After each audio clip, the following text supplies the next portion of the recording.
नमस्कार दोस्तों, मैं मनीष द्विवेदी। आप सभी लोग कुशाग्र इस चैनल पर हैं और ये पंचायत राज और नगरीय प्रशासन को लेकर ये लास्ट है आपके लिए जो आज कर रहे हैं अपलोड। आप देखेंगे कि स्थानीय स्वशासन एक ऐसा शासन है जो अपने सीमित क्षेत्रों में प्रदत्त अधिकारों का उपयोग करता है।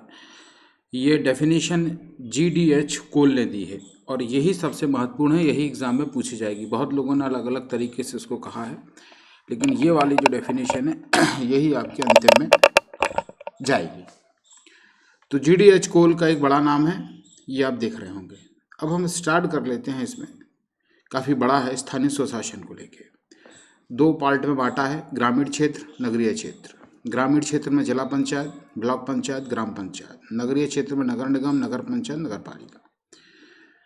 भारत में वैदिक काल में कुछ इतिहास का पहलू इसका देख लेते हैं। भारत में वैदिक काल में ग्राम प्रशासन का उत्तरदायित्व ग्राम पर ही था, जो ग्राम के प्रमुख व्यक्तियों की सहायता से कार्य करता था। मौर्य काल में इन अधिकारियों के लिए स्थानीय उत्तरदायित्व का सिद्धांत लागू किया गया। गुप्त काल में ग्राम प्रशासन के लिए 5 सदस्यीय समितियां की स्थापना की गई और इनको पर्याप्त अधिकार भी थे। चोल शासन को तो पूर्ण स्वायत्त ग्रामीण शासन व्यवस्था इसकी महत्वपूर्ण भी थी, उसको पूर्ण स्वायत्त था, पूर्ण स्वायत्त ग्रामीण शासन व्यवस्था थी चोल शासन में, 3वीं शताब्दी से लेकर 13वीं शताब्दी तक। सल्तनत काल और मुगल काल में भी ग्रामीण व्यवस्था अपरिवर्तित रही, परंतु अंग्रेजी शासन में इस प्राचीन व्यवस्था में महत्वपूर्ण परिवर्तन हुए। चोल साम्राज्य एवं विजयनगर साम्राज्य की आयंगर व्यवस्था में स्थानीय स्वशासन के बीज परिलक्षित होते हैं। दो व्यवस्थाएं हैं, आयंगर और नायंगर। ये इंपॉर्टेंट है एग्जाम दृष्टि से, ये देख लीजिए, आपको याद नहीं हो तो। आयंगर व्यवस्था के अंदर स्थानीय स्वशासन के बीज जो हैं परिलक्षित होते थे। वायसराय लॉर्ड मेयो ने प्रशासनिक दक्षता लाने हेतु 1870 में शहरी नगर पालिकाओं में निर्वाचित प्रतिनिधि की अवधारणा प्रारंभ की। रिपन प्रस्ताव 1882, जिसे भारतीय स्वशासन की संस्था का मैग्ना कार्टा कहा जाता है, यह पहला अवसर था जब स्थानीय शासन का निर्वाचित निकाय अस्तित्व में आया। लॉर्ड रिपन को स्थानीय शासन का जनक कहा जाता है। क्लियर? चलिए, ठीक है, आगे पॉइंट पर आते हैं। 1990 में भारतीय शासन अधिनियम के तहत प्रांतों में दोहरे शासन की व्यवस्था की गई तथा स्थानीय स्वशासन को हस्तांतरित विषय सूची में रखा गया। किस में कर दिया गया? ट्रांसफर, मतलब जो दो तरीके के पावर थे, एक थे ट्रांसफरेबल पावर और एक क्या थे आपके रिजर्व पावर। तो जो ट्रांसफरेबल पावर थे उसकी सूची में, उस लिस्ट में जो है आपके स्थानीय स्वशासन को 1919 के भारत शासन अधिनियम के तहत रखा गया। 1935 में भारत शासन अधिनियम के तहत इसे और व्यापक व सुदृढ़ बनाया गया। अब हम देखेंगे स्वतंत्रता प्राप्ति के बाद क्या हुआ। ये तो सब स्वतंत्रता प्राप्ति के पहले की कहानी है जो हमने देखी। आफ्टर द फ्रीडम, संविधान सभा में स्थानीय स्वशासन के संबंध में दो धड़े हो गए। पहला धड़ा था स्थानीय स्वशासन के पक्ष में, जो गांधीयन विचारधारा से जुड़ा हुआ था। दूसरा था स्थानीय स्वशासन के विरोध में, जो अंबेडकर के विचार से सहमत थे। महात्मा गांधी स्थानीय स्वशासन के विचार के प्रमुख प्रतिपादक थे एवं मुख्य समर्थकों में दादा भाई नारोजी, राजेंद्र प्रसाद, लाला लाजपत राय आदि शामिल थे। भीमराव अंबेडकर विरोध में थे, क्योंकि उनके अनुसार स्थानीय स्वशासन सामंती, पुरुषवादी और जातिवादी सामाजिक ढांचे का निर्माण करेगा। संविधान सभा में पंचायती राज व्यवस्था का समर्थन प्रसिद्ध गांधीवादी श्री मननारायण अग्रवाल ने किया और पंचायती राज को संविधान में नीति निदेशक तत्व के भाग में सम्मिलित किया गया अनुच्छेद 40 में। स्वतंत्र भारत में JC कुमारप्पा ने गांधीवादी आदर्शों के आधार पर गांधीवादी अर्थव्यवस्था का समर्थन किया। 2 अक्टूबर 1952 को देश के 55 विकास खंडों में, अभी ये बताएंगे कि मध्य प्रदेश में कितने विकास खंडों में है, ये अलग से अभी बताएंगे नीचे। 2 अक्टूबर 1952 को देश के 55 विकास खंडों में सामुदायिक विकास कार्यक्रम की शुरुआत कर पंचायती राज की पृष्ठभूमि तैयार की गई और ये नागौर, राजस्थान के नागौर जिले से की गई थी। और उसमें एक ग्राम का नाम भी है जो मैं स्लिप हो रहा हूँ, यदि मेरे पास होगा तो मैं वो ग्राम का नाम भी आपको बताना चाहूँगा।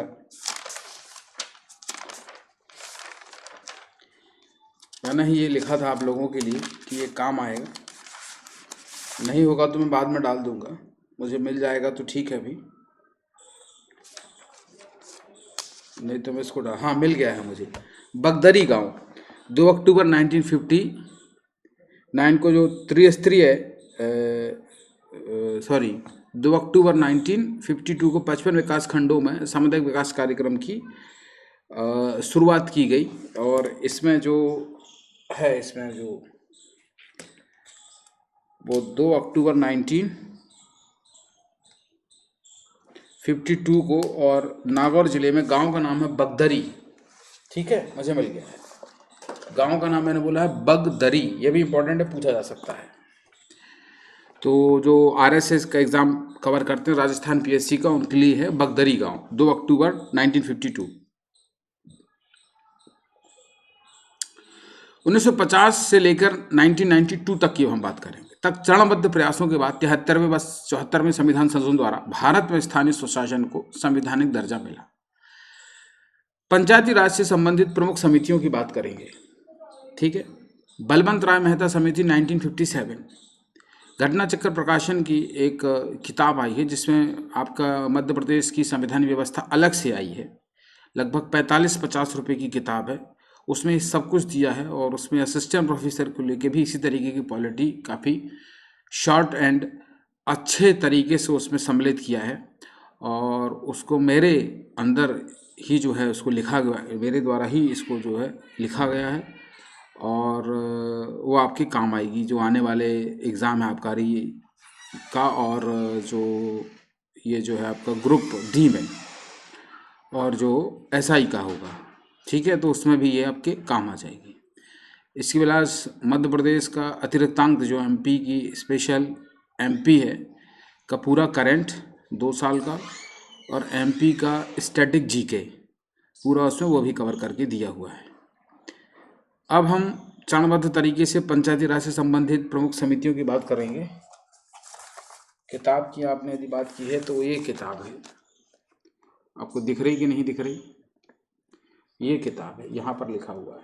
ठीक है, तो ये परचेज कर सकते हैं, 40 से 50 रुपए की मिलेगी, ये सब में कवर हो जाएगी। अभी इससे संबंधित और भी बुक्स आएंगी तो हमारे टेलीग्राम चैनल कुशाग्र ऐसी अकेडमी से जुड़िए, और घटना चक्र प्रतियोगिता घटना चक्र टेलीग्राम चैनल से भी जुड़ेंगे तो उसमें तरीके की सब आप तक इन्फॉर्मेशन पहुंच जाएगी, क्योंकि अभी ग्रुप डी का भी एग्ज़ाम है और एसआई का भी है, और अभी जो आप लोग दे रहे हैं उसका सुपरवाइज़र का जो 28 तारीख को होगा, तो ये कंटिन्यूस काम आएगा आपके, है ना।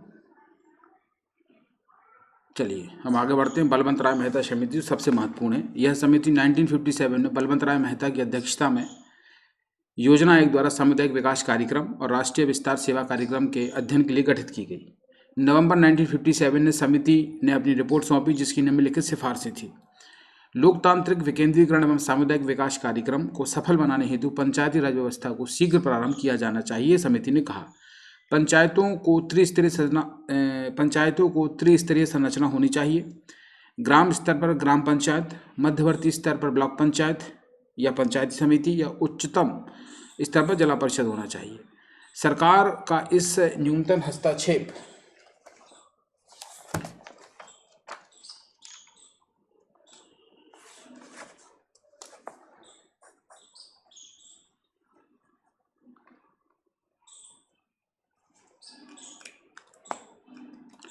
सरकार का आप देखेंगे इसमें ये कहा गया है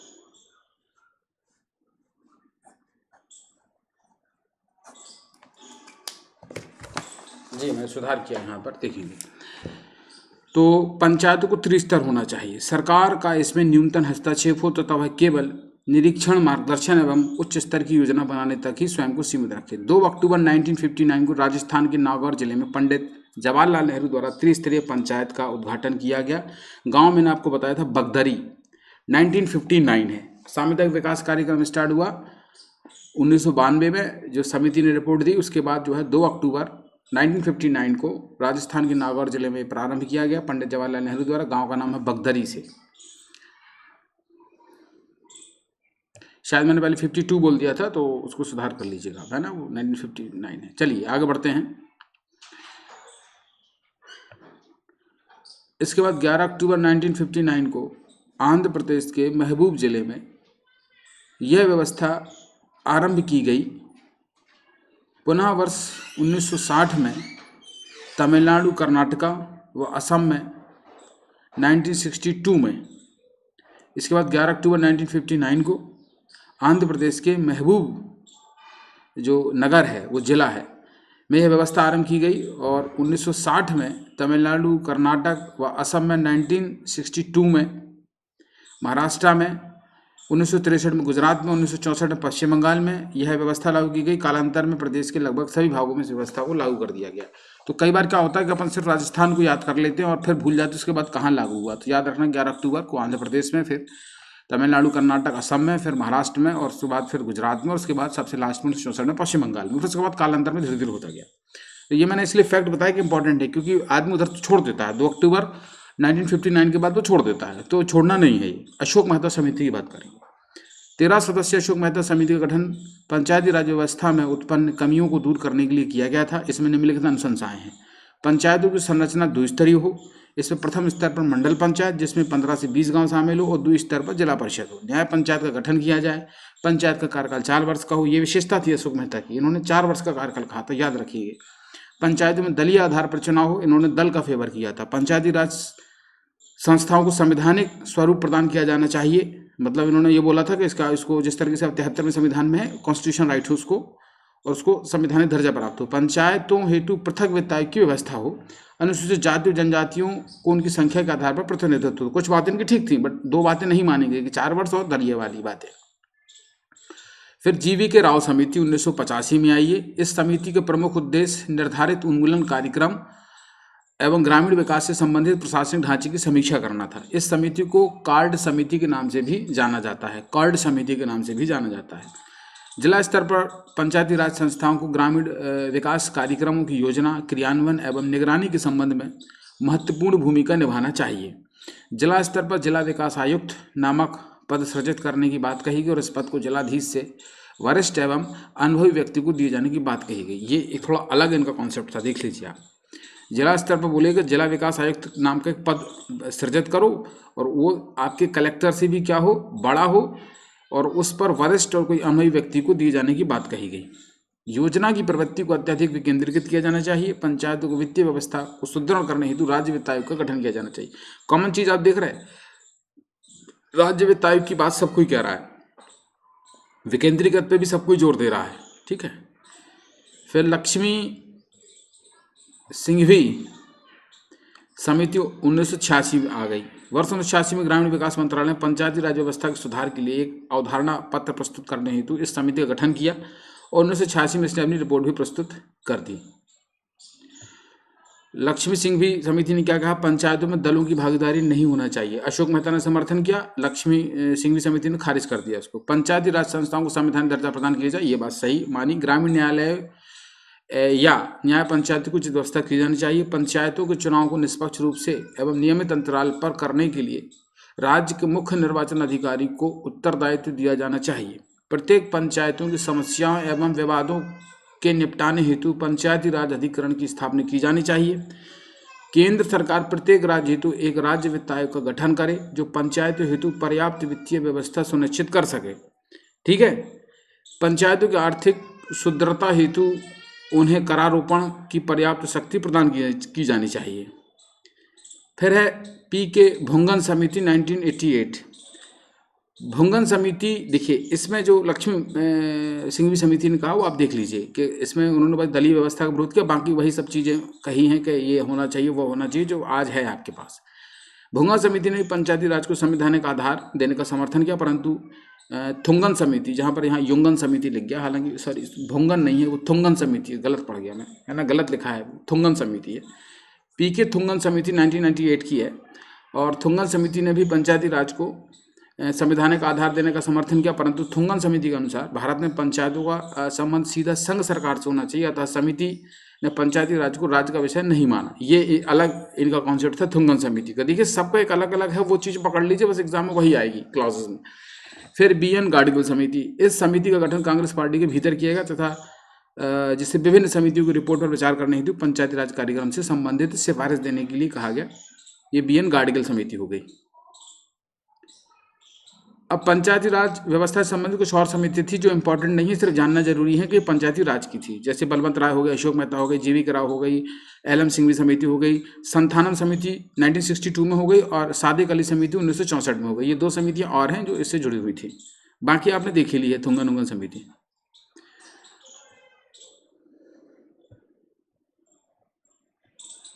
पंचायती राज से संबंधित संवैधानिक प्रावधान की बात करेंगे। पृष्ठभूमि 1989 में लोकसभा द्वारा 64वां संविधान संशोधन पारित किया गया, परंतु यह विधेयक राज्यसभा में पारित नहीं हो सका।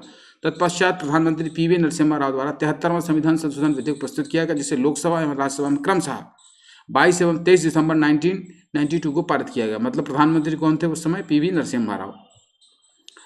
17 राज्यों की विधानसभा द्वारा अनुमोदित किए जाने के बाद, क्योंकि ये विशेष संविधान संशोधन था जिसमें 2/3 मेजॉरिटी से पास होना चाहिए, राज्यसभा से, लोकसभा से, और आधे से अधिक राज्यों का समर्थन ही प्राप्त होना चाहिए, जैसे GST मैंने आपको बताया था 2017 वाला।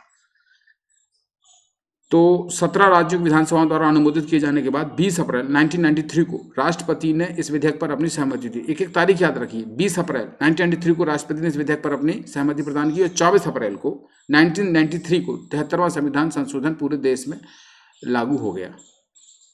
ये 22 और 23 दिसंबर 1992 भी याद रखिए, पहले लोकसभा फिर राज्यसभा।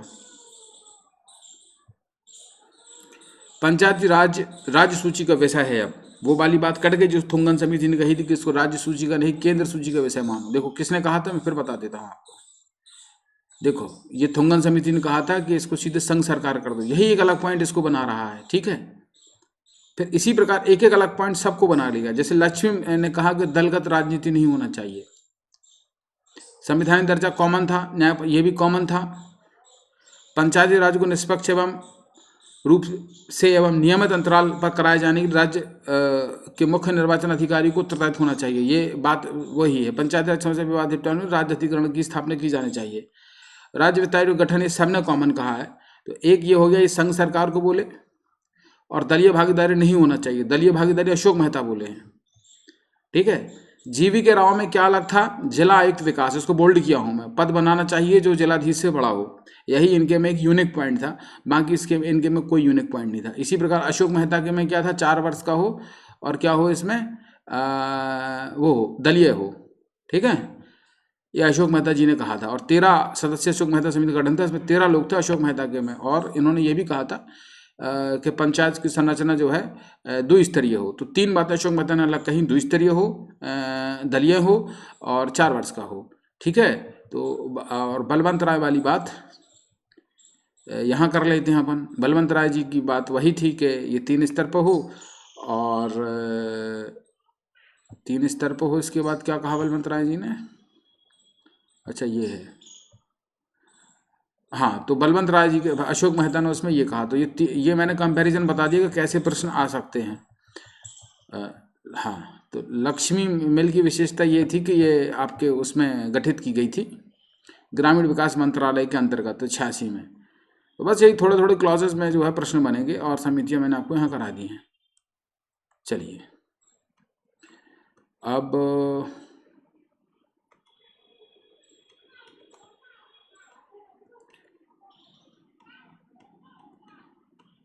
पंचायती राज की ये बात हो गई आपकी। 24 अप्रैल 1973 को 73वें संविधान संशोधन कर पूरे देश में लागू हो गया, ये एक मेन बात हो गई। अब आगे बढ़ते हैं। पंचायती राज राज्यसूची का विषय है। 73वां संविधान संशोधन के समय PV नरसिम्हा राव प्रधानमंत्री थे। संविधान की 11वीं अनुसूची में 29 विषय प्रावधान पंचायत को सख्ती दिए गए। 73वें संविधान संशोधन, इसके लिए 11वीं अनुसूची बनी, ठीक है। उसमें 29 विषय दिए गए। 73वां संविधान संशोधन के तहत भाग 9 में पंचायत को शक्ति दी गई, भाग 9 में डाला गया। ये इसके अंतर्गत अनुच्छेद 243 में पंचायत से संबंधित प्रावधान किए गए, जो कि अनुच्छेद 73 का से अनुच्छेद 73 नहीं है, वो 243 का है, 243 का से अनुच्छेद 243 ऋणा तक के रूप में विस्तार किया गया। इसके अंतर्गत निम्नलिखित प्रावधान है जो आप देख सकते हैं।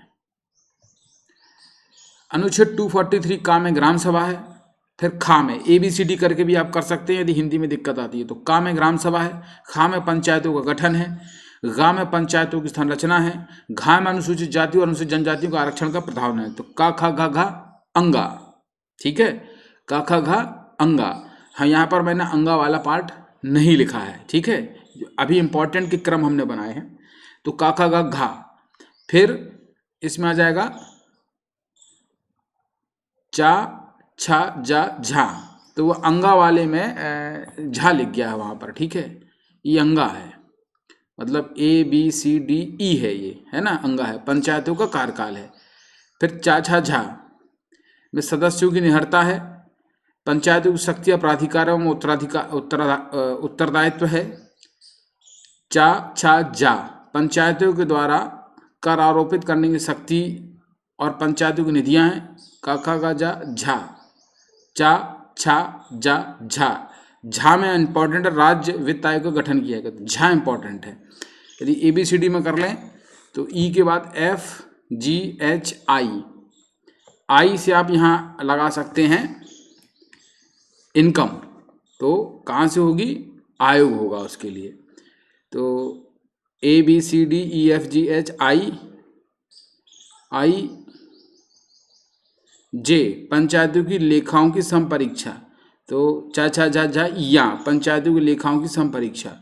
फिर आ जाएगा टा पंचायतों के लिए निर्वाचन एवं निर्वाचन आयोग, टा ठा ढा, ठीक है। निर्वाचन संबंधित मामलों में न्यायालयों का हस्तक्षेप का वर्णन वर्जित है, ये इड़ा में है। फिर ठा में है संघ राज्य क्षेत्रों को लागू करना।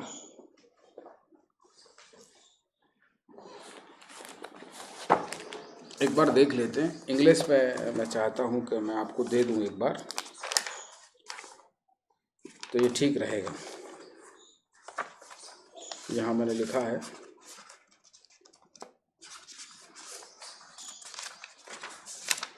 ठीक है। तो का खा गा घा,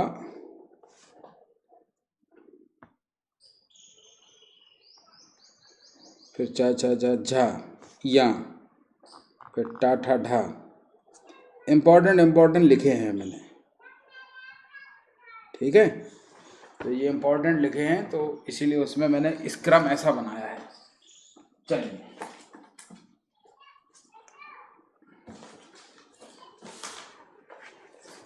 यदि इसको क्रम में आप कहेंगे तो मैं क्रम में एक बार बता देता हूँ। नहीं, वो क्रम में कन्फ्यूज़न नहीं हो, ये मुझे लगा है, ये इम्पोर्टेंट की दृष्टि से दिए हैं। चलिए एक बार क्रम पे भी चर्चा कर लेते हैं, हमारे पास क्रम भी है, तो दोनों को लेके चलते हैं, है ना, थोड़ा सरल रहेगा याद करने में। तो काम में ग्राम सभा हो गई, A ग्राम पंचायतों का गठन,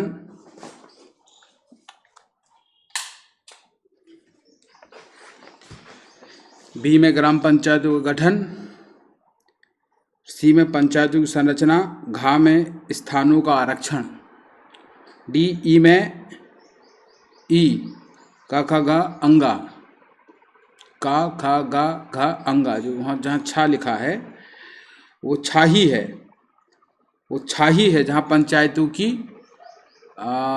शक्तियाँ, प्राधिकार एवं उत्तरदायित्व हैं, है ना, वो जी ही है। ये सही लिखा है, इम्पोर्टेंट दिए हैं, इसीलिए वहाँ से अंगा हटा दिया है, क्योंकि अंगा में पंचायतों की अवधि आती है, ठीक है।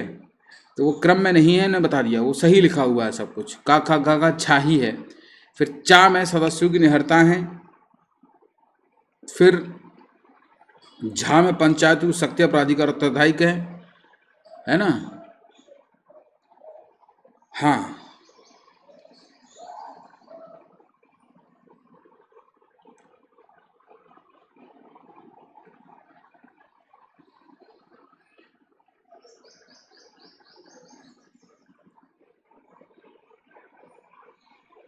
ठीक है, वो छह छत्री का बना है, छह छत्री का तो कोई लेने देना नहीं है, ठीक है। वो अंगा है, जहाँ झा बना हुआ है वो आपका अंगा है, ठीक।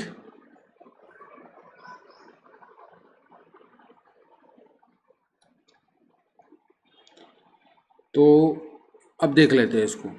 का में ग्राम सभा, खा में पंचायतों का गठन, गांव में पंचायतों की संरचना, घा में अनुसूचित जाति जनजातियों की आरक्षण व्यवस्था, और वो है अंगा, ठीक है। ई है वो, ई इंग्लिश में कर लेते हैं, ABCD, ई 5वें नंबर का ई है, वो है कार्यकाल। फिर एफ, एफ में है सदस्यों की निहरताएं। फिर जी, पंचायतों की शक्ति, प्राधिकार और उत्तरदायित्व। फिर है एच, पंचायतों के द्वारा कर आरोपित करने की शक्ति और पंचायतों की निधियां। फिर है झा, राज्य वित्त आयोग का गठन। फिर है या, पंचायतों के लेखाओं की संपरीक्षा। फिर है टा, पंचायतों के लिए निर्वाचन के और निर्वाचन आयोग, इंपॉर्टेंट प्रश्न आ चुका है ये। फिर है ठा, संघ राज्य क्षेत्रों पर लागू होना, लेकिन पहले लिख दिया है इणा हमने, निर्वाचन संबंधी मामलों में न्यायालय का हस्तक्षेप वर्जन है, क्योंकि वो निर्वाचन और न्यायालय दोनों था ना, इसीलिए उसके बाद जो है टा के बाद इणा लिख दिया है, क्योंकि दोनों का संबंध एक दूसरे से है निर्वाचन संबंधी मामलों में। ठीक है, फिर आ जाता है ठा, संघ राज्य क्षेत्रों को लागू करना। ठीक है, मतलब यूटीज में लागू करना, यूनियन टेरिटरीज में। फिर है इणा, इस भाग का कतिपय क्षेत्र पर लागू नहीं होना, मतलब कुछ क्षेत्रों पर लागू नहीं होता है, जैसे बहुत छोटे छोटे जो राज्य हैं जहां पर ये व्यवस्था लागू नहीं हो सकती वो। फिर है ढा, ढक्कन का, विद्यमान विधियों और पंचायतों का बने रहना। तो इस पूरे क्रम में कहीं कोई गलती नहीं है, बस गलती एक ही है, जहां का खा गा झा लिखा हुआ है, का खा गा घा अंगा होना चाहिए, वहाँ क्षत्रिय का शा बना हुआ है, तो वो अंगा है आपका, और इंग्लिश में वो आपका क्या है, ई है। बाकी बिल्कुल सही है, कहीं कोई इसमें मिस्टेक नहीं है। ठीक है, ये मैंने आपको यहाँ बता दिया है। ये क्रम आपको इसीलिए नहीं मिल रहा टा के बाद ठा, क्योंकि वो निर्वाचन से दोनों जुड़े हुए हैं, इसलिए जोड़ दिया, और ठा से ठा और डा भी जुड़े हुए हैं, किन क्षेत्रों पर लागू होना और किन क्षेत्रों पर लागू नहीं होना, तो टा और ठा इस तरीके से बना दिया है। मतलब मैंने यहाँ पर जोड़ दिया है, के और ओ को जोड़ दिया है, के बाद ओ कर दिया है, ठा बनेगा एल, एल और एम, है ना,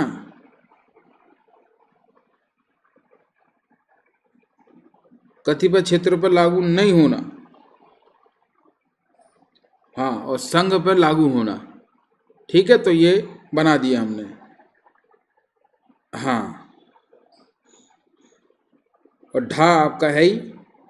ठीक है, तो ये बता दिए हैं, तो ये आपका इसमें मैंने ये कर दिया है, तो इसको एक बार अपन देख लेते हैं। वो क्षत्रिय के शाह से जो है पूरा कंफ्यूजन क्रिएट हो गया था, कोई दिक्कत नहीं है। तो ये ई है, ई है, इसको अंगा कहेंगे आप। एक बार इसको अपन और देख लेते हैं, क्योंकि याद यही करने में दिक्कत होगी, एग्जाम में यहाँ से प्रश्न भी आता है। पहले ग्राम सभा, फिर गठन, पहले ग्राम सभा देख लेते हैं। पहले ग्राम सभा, ठीक है, फिर उसका गठन, फिर उसका स्ट्रक्चर, ठीक है, फिर उसका स्ट्रक्चर, अनुसूचित जाति जनजातियों के आरक्षण, फिर उसके बाद स्ट्रक्चर में रिजर्वेशन की बात करेंगे, फिर पंचायतों का कार्यकाल, ठीक है, फिर सदस्यता के लिए निहरताएं, फिर उसके बाद पंचायतों की शक्तियां और प्राधिकार का उत्तरदायित्व, क्रम से करेंगे तो आ जाएगा। फिर पंचायतों के द्वारा कर अधिरोपित करने की शक्ति और पंचायतों की निधियां, राज्य वित्त आयोग का गठन, पंचायतों के लेखाओं की संपरीक्षा, पंचायतों के लिए निर्वाचन एवं निर्वाचन आयोग। ठीक है, ये इसके नीचे दिख नहीं रहा है, अब ये पूरा दिखेगा। ठीक है, तो ये इधर से स्क्रीनशॉट आप ले लीजिए। अब भारत सरकार द्वारा पारित 73वें संशोधन के कुछ प्रमुख प्रावधान थे, फिर से अपन करेंगे तो ये आर्टिकल क्लियर हो जाएंगे। जैसे ग्राम सभा, प्रत्येक गांव में एक ग्राम सभा होगी, जिसके सदस्य गांव के सभी वयस्क मतदाता होंगे। ग्राम सभा के अंतर्गत एक या अधिक गांव भी हो सकते हैं। यह ऐसी शक्तियों का प्रयोग करेगी और ऐसे कार्यों को करेगी जो राज्य विधानमंडल विधि बनाकर उपलब्ध करे। दूसरा पॉइंट है त्रिस्तरीय या द्विस्तरीय पंचायत। प्रत्येक राज्य में ग्राम, मध्यवर्ती व जिला स्तरों पर पंचायत का गठन किया जाएगा और संपूर्ण भारत में पंचायती राज संरचना को समरूप बनाया जाएगा। लेकिन जिस राज्य की जनसंख्या 20 लाख या इससे कम है, उस राज्य या राज्यों में मध्यवर्ती स्तर पर पंचायत स्थापित न करने की छूट होगी। जो वो वाला आर्टिकल था ना कि कौन से क्षेत्रों में लागू नहीं होगी, तो वो कौन सा क्षेत्र होगा, ये है वो आपका संघ राज्य क्षेत्रों पर लागू होना। इस भाग का कतिपय क्षेत्रों पर लागू नहीं होना। टा ठा डा डा डमरू का, तो वो डा डमरू क्या कह रही है, डमरू बता रही है कि कहाँ बजना है कहाँ नहीं बजना है। तो मतलब किन क्षेत्रों पर लागू होना है, जहाँ पे 20 लाख से कम आबादी, उसमें बीच वाला मध्यवर्ती वाला पार्ट आप नहीं कहेंगे। ये डा डमरू का बता रहा है। जबकि ठा क्या बता रहा है कि यूटीज में भी होगा। ठीक है, फिर अब चुनाव की बात करते हैं। इसमें सभी स्तरों के पंचायतों के चुनाव प्रत्यक्ष मतदान से होंगे, लेकिन मध्यवर्ती व जिला स्तरों के अध्यक्ष का चुनाव अप्रत्यक्ष रूप से होगा। राज्य सरकार यह निर्णय कर सकेगी कि गांव स्तर के अध्यक्ष के लिए चुनाव की कौन सी पद्धति अपनाई जाए। राज्य सरकार को निर्णय है कि गांव स्तर के अध्यक्ष के लिए चुनाव की कौन सी पद्धति अपना जाए, लेकिन जो जिला स्तर और मध्यवर्ती है उसको अप्रत्यक्ष रूप से चुना जाएगा। ये निर्वाचन वाली बात कहाँ है, देखो इसका आर्टिकल देख लो। टा में है ये, ठीक है, के में है ये, टा में है पंचायतों के लिए निर्वाचन आयोग। ठीक है, अब आ जाते हैं कार्यकाल। पंचायतों का कार्यकाल 5 वर्ष निर्धारित किया गया, परंतु इनका कार्यकाल पूरा करने के लिए भी इन्हें विघटित किया जा सकता है। लेकिन विघटन के बाद 6 माह के अंदर पुनः निर्वाचन करके नई पंचायत का गठन किया जाना चाहिए। ठीक है, आरक्षण सभी स्तरों पर अनुसूचित जाति एवं अनुसूचित जनजाति के सदस्यों के लिए उनकी जनसंख्या के अनुपात में तथा महिलाओं को 30% आरक्षण की सुविधा होगी। यह स्थानीय चक्रीय पद्धति द्वारा आवंटित की गई है, लेकिन ये पुराना था। अभी देखो आप, अभी महिलाओं को 50% रिजर्वेशन दिया। देखो अभी सभी स्तरों पर अनुसूचित जनजातियों के सदस्यों को उनकी जनसंख्या के अनुपात में महिलाओं को 30 नहीं कितना कर दिया गया है, 50% कर दिया गया है। मध्य प्रदेश में कितना कर दिया गया है, 50 कर दिया गया था। ये बात हो रही है जब ये लागू हुआ था स्टार्टिंग में, है ना, तब ये बात हुई थी कि मिनिमम 30% सब जगह दिया जा रहा था, तो 50% लगभग सभी को यहाँ का पता है। लेकिन स्टार्टिंग का पूछ लाएगा तो 33 और 35 ऑप्शन में बना कर दे देगा तो गलती हो जाएगी। ज़्यादातर लोग मुझे पता है 33 के साथ चले जाएंगे, लेकिन 30 था। पंचायतों की शक्तियाँ, प्राधिकार और उत्तरदायित्व अनुच्छेद 243 के किसमें, छा में है, छाछत्री का। देखिए यहाँ है, वो यहाँ पर लिख दिया गया है मैंने, छाछत्री का है, तो याद रखिए। उपबंधित करता है कि इस संविधान के उपबंधों के अधीन रहते हुए राज्य का विधानमंडल विधि द्वारा पंचायत को ऐसी शक्तियां और प्राधिकार प्रदान कर सकता है जो इन्हें स्वायत्त शासन की संस्थाओं के कार्य करने योग्य बनाने के लिए आवश्यक समझे और निम्नलिखित के संबंध में शक्तियां और उत्तरदायित्व देने के लिए उपबंध किए जा सकें। फिर 243 का जा मतलब जहाज वाला। यह उपबंधित करता है कि विधानमंडल विधि बनाकर पंचायतों को अपनी सीमा में कर टैक्स लगाने के लिए शुल्क, पथ कर अधिरोपित करने, संग्रहित करने और विनियोजित करने की शक्ति प्रदान करता है। ये बहुत बड़ी चीज़ है, क्योंकि जो हाईवेज के आसपास पंचायत आते हैं उनको यहाँ जो मेला लगता है या उनके यहाँ जो मैरिज हाउस होता है और जो उससे जो कर मिलता है वो उनको बहुत काम आता है। तो ये जहाज वाला है। और छत्ता वाला क्या है, उनको शक्तियाँ प्रदान करता है और उत्तरदायित्व भी प्रदान करता है और प्राधिकार भी प्रदान करता है। तो छत्रे से ये आप हो सकता है कि आपको रिस्पॉन्सिबिलिटी मिली है, आपको पावर भी मिली हुई है, और जा बताता है कि आपको कर लेने की शक्ति है। अब आ जाता है झंडे वाला। ठीक है, इसके अंतर्गत कहा गया है कि अधिनियम लागू होने के 1 वर्ष के भीतर तथा उसके बाद प्रत्येक 5 वर्ष के अवसान पर गैप में पंचायतों की वित्तीय स्थिति का पुनर्विलोकन करने के लिए एक वित्तीय आयोग का गठन किया जाएगा। ये झा में बात की गई है, आई में, है ना। तो यह झंडा है ना, ये झंडा वाली बात हो गई। और ये पैसे का मामला है। यह आयोग राज्यपाल को अपनी सिफारिशें भी देगा। पंचायतों के लिए निर्वाचक नामावली तैयार करने तथा पंचायतों के चुनावों का संचालन करने के लिए राज्य निर्वाचन आयोग होगा।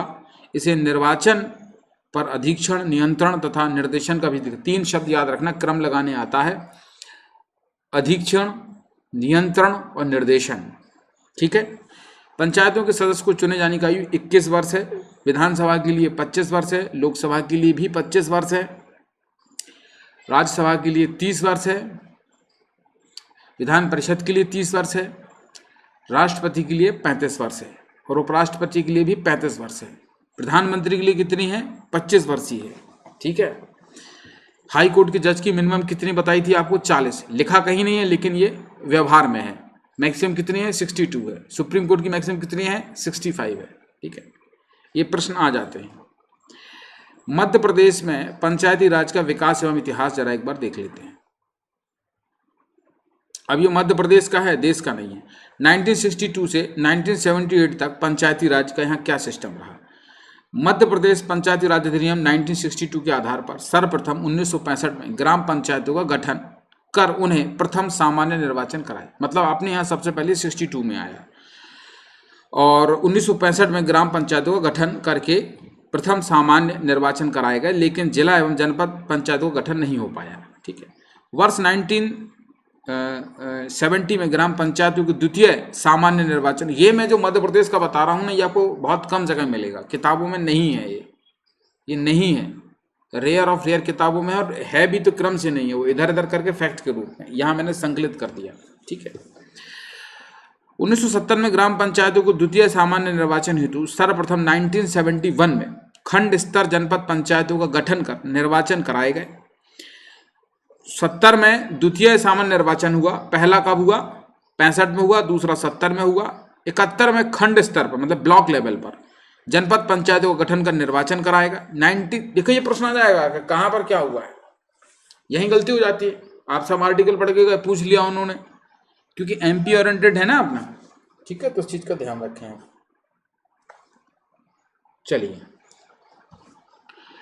71 में खंड स्तर पर जनपद पंचायतों का गठन कर निर्वाचन कराया गया। 1978 में, आज भी बहुत सारे बच्चे ब्लॉक, जनपद पंचायत, जिला पंचायत में कंफ्यूज होते रहते हैं। कारण यह धरातल पे उसकी जो है पकड़ नहीं बना पा रहे, सिर्फ किताबों से पढ़ते हैं कंफ्यूज हो जाते हैं। तो थोड़ा आप जो है जाके इसको यदि प्रैक्टिकली समझेंगे तो वो आपको दिमाग में बैठ जाएगा। फिर ये झंझट नहीं होगी कि कहाँ ब्लॉक है, क्या विकास खंड कहलाता है, क्या जनपद कहलाता है। इसी में घूमते रहते हैं, आधे से ज़्यादा बच्चे तो इसी में क्वेश्चन पूछते रहते हैं कि ब्लॉक क्या है, जनपद क्या है। चलिए, तो 1971 में खंड स्तर जनपद पंचायत गठन कर निर्वाचन कराया गया। 1978 में, अब देखो यहाँ से 75 नहीं है, क्योंकि 75 क्यों नहीं है? क्योंकि अब यही तो कॉमन सेंस है। अब आप 75 लगा दोगे आंसर। 1975 में 25 जून को इमरजेंसी लग गई और 1977 में हटी। तो अगला चुनाव कब होगा? 75 में नहीं, 78 में होगा। तो 1978 में जनपद पंचायत के द्वितीय एवं ग्राम पंचायतों का तीसरा सामान्य निर्वाचन हुआ, लेकिन जिला पंचायतों की स्थापना नहीं हो, मतलब 78 तक जिला पंचायतों की स्थापना नहीं हो पाई। 1962 के अधिनियम में कई व्यवहारिक कठिनाई एवं कुछ कमियों का एहसास हुआ। पहला संशोधन 1962 में, और 20वां, बीच को उड़ा दिए मैंने, क्यों? क्योंकि बीच के जरूरी नहीं है।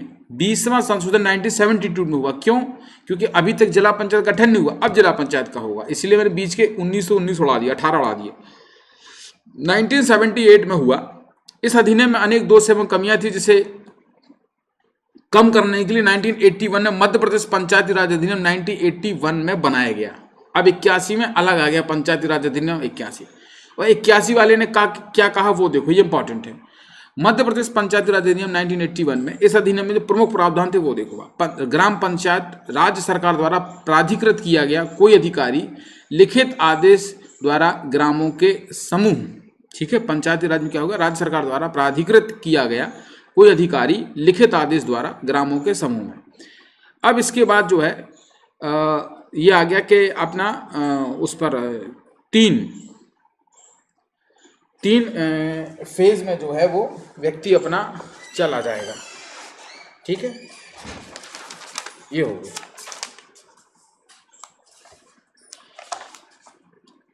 एक बार मैं और आपके लिए यहाँ पर कर लेता हूँ। ठीक है, 81 में यही हुआ।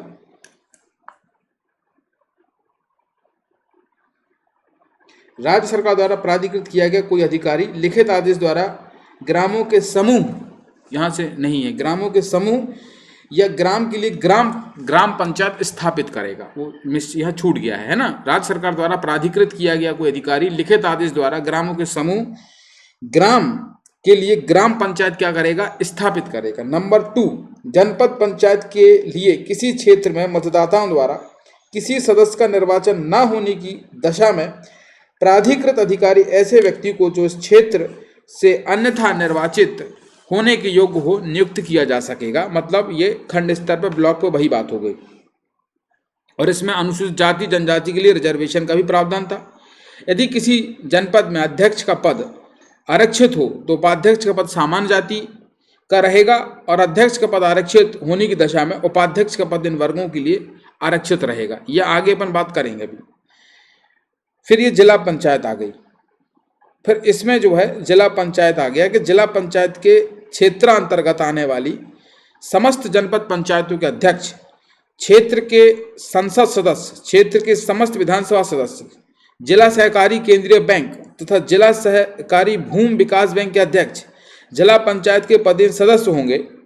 जिला पंचायत के 50% सदस्य अनुसूचित जाति अनुसूचित जनजाति वर्ग के हैं तो उस पंचायत का सभापति उस वर्ग का ही होगा। यदि जिला पंचायत का सभापति सामान्य जाति का व्यक्ति चुना जाता है तो उप सभापति अनुसूचित जाति अथवा अनुसूचित जनजातियों के सदस्यों में से चुना जाएगा। ये व्यवस्था आपकी यहाँ तक इन्होंने कर दी है। ठीक है। फिर पंचायती राज का फिर आपका 88वां अधिनियम आता है। फिर पंचायती राज विधेयक जो है 1993 में आता है। ठीक है।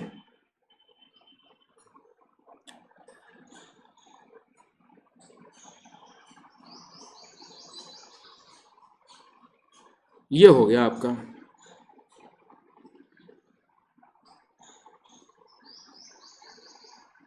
ठीक, एक टेबल बना दी मैंने, वो करेंगे अभी, वो छोड़ा नहीं है आपको, है ना। ये 81 तक बता दिया। 81 में आपकी जिला पंचायत स्तर पे आ जाएगा। अब यहाँ हम आते हैं 73वें संविधान संशोधन के कुछ प्रमुख उपबंध अपन देख लेते हैं।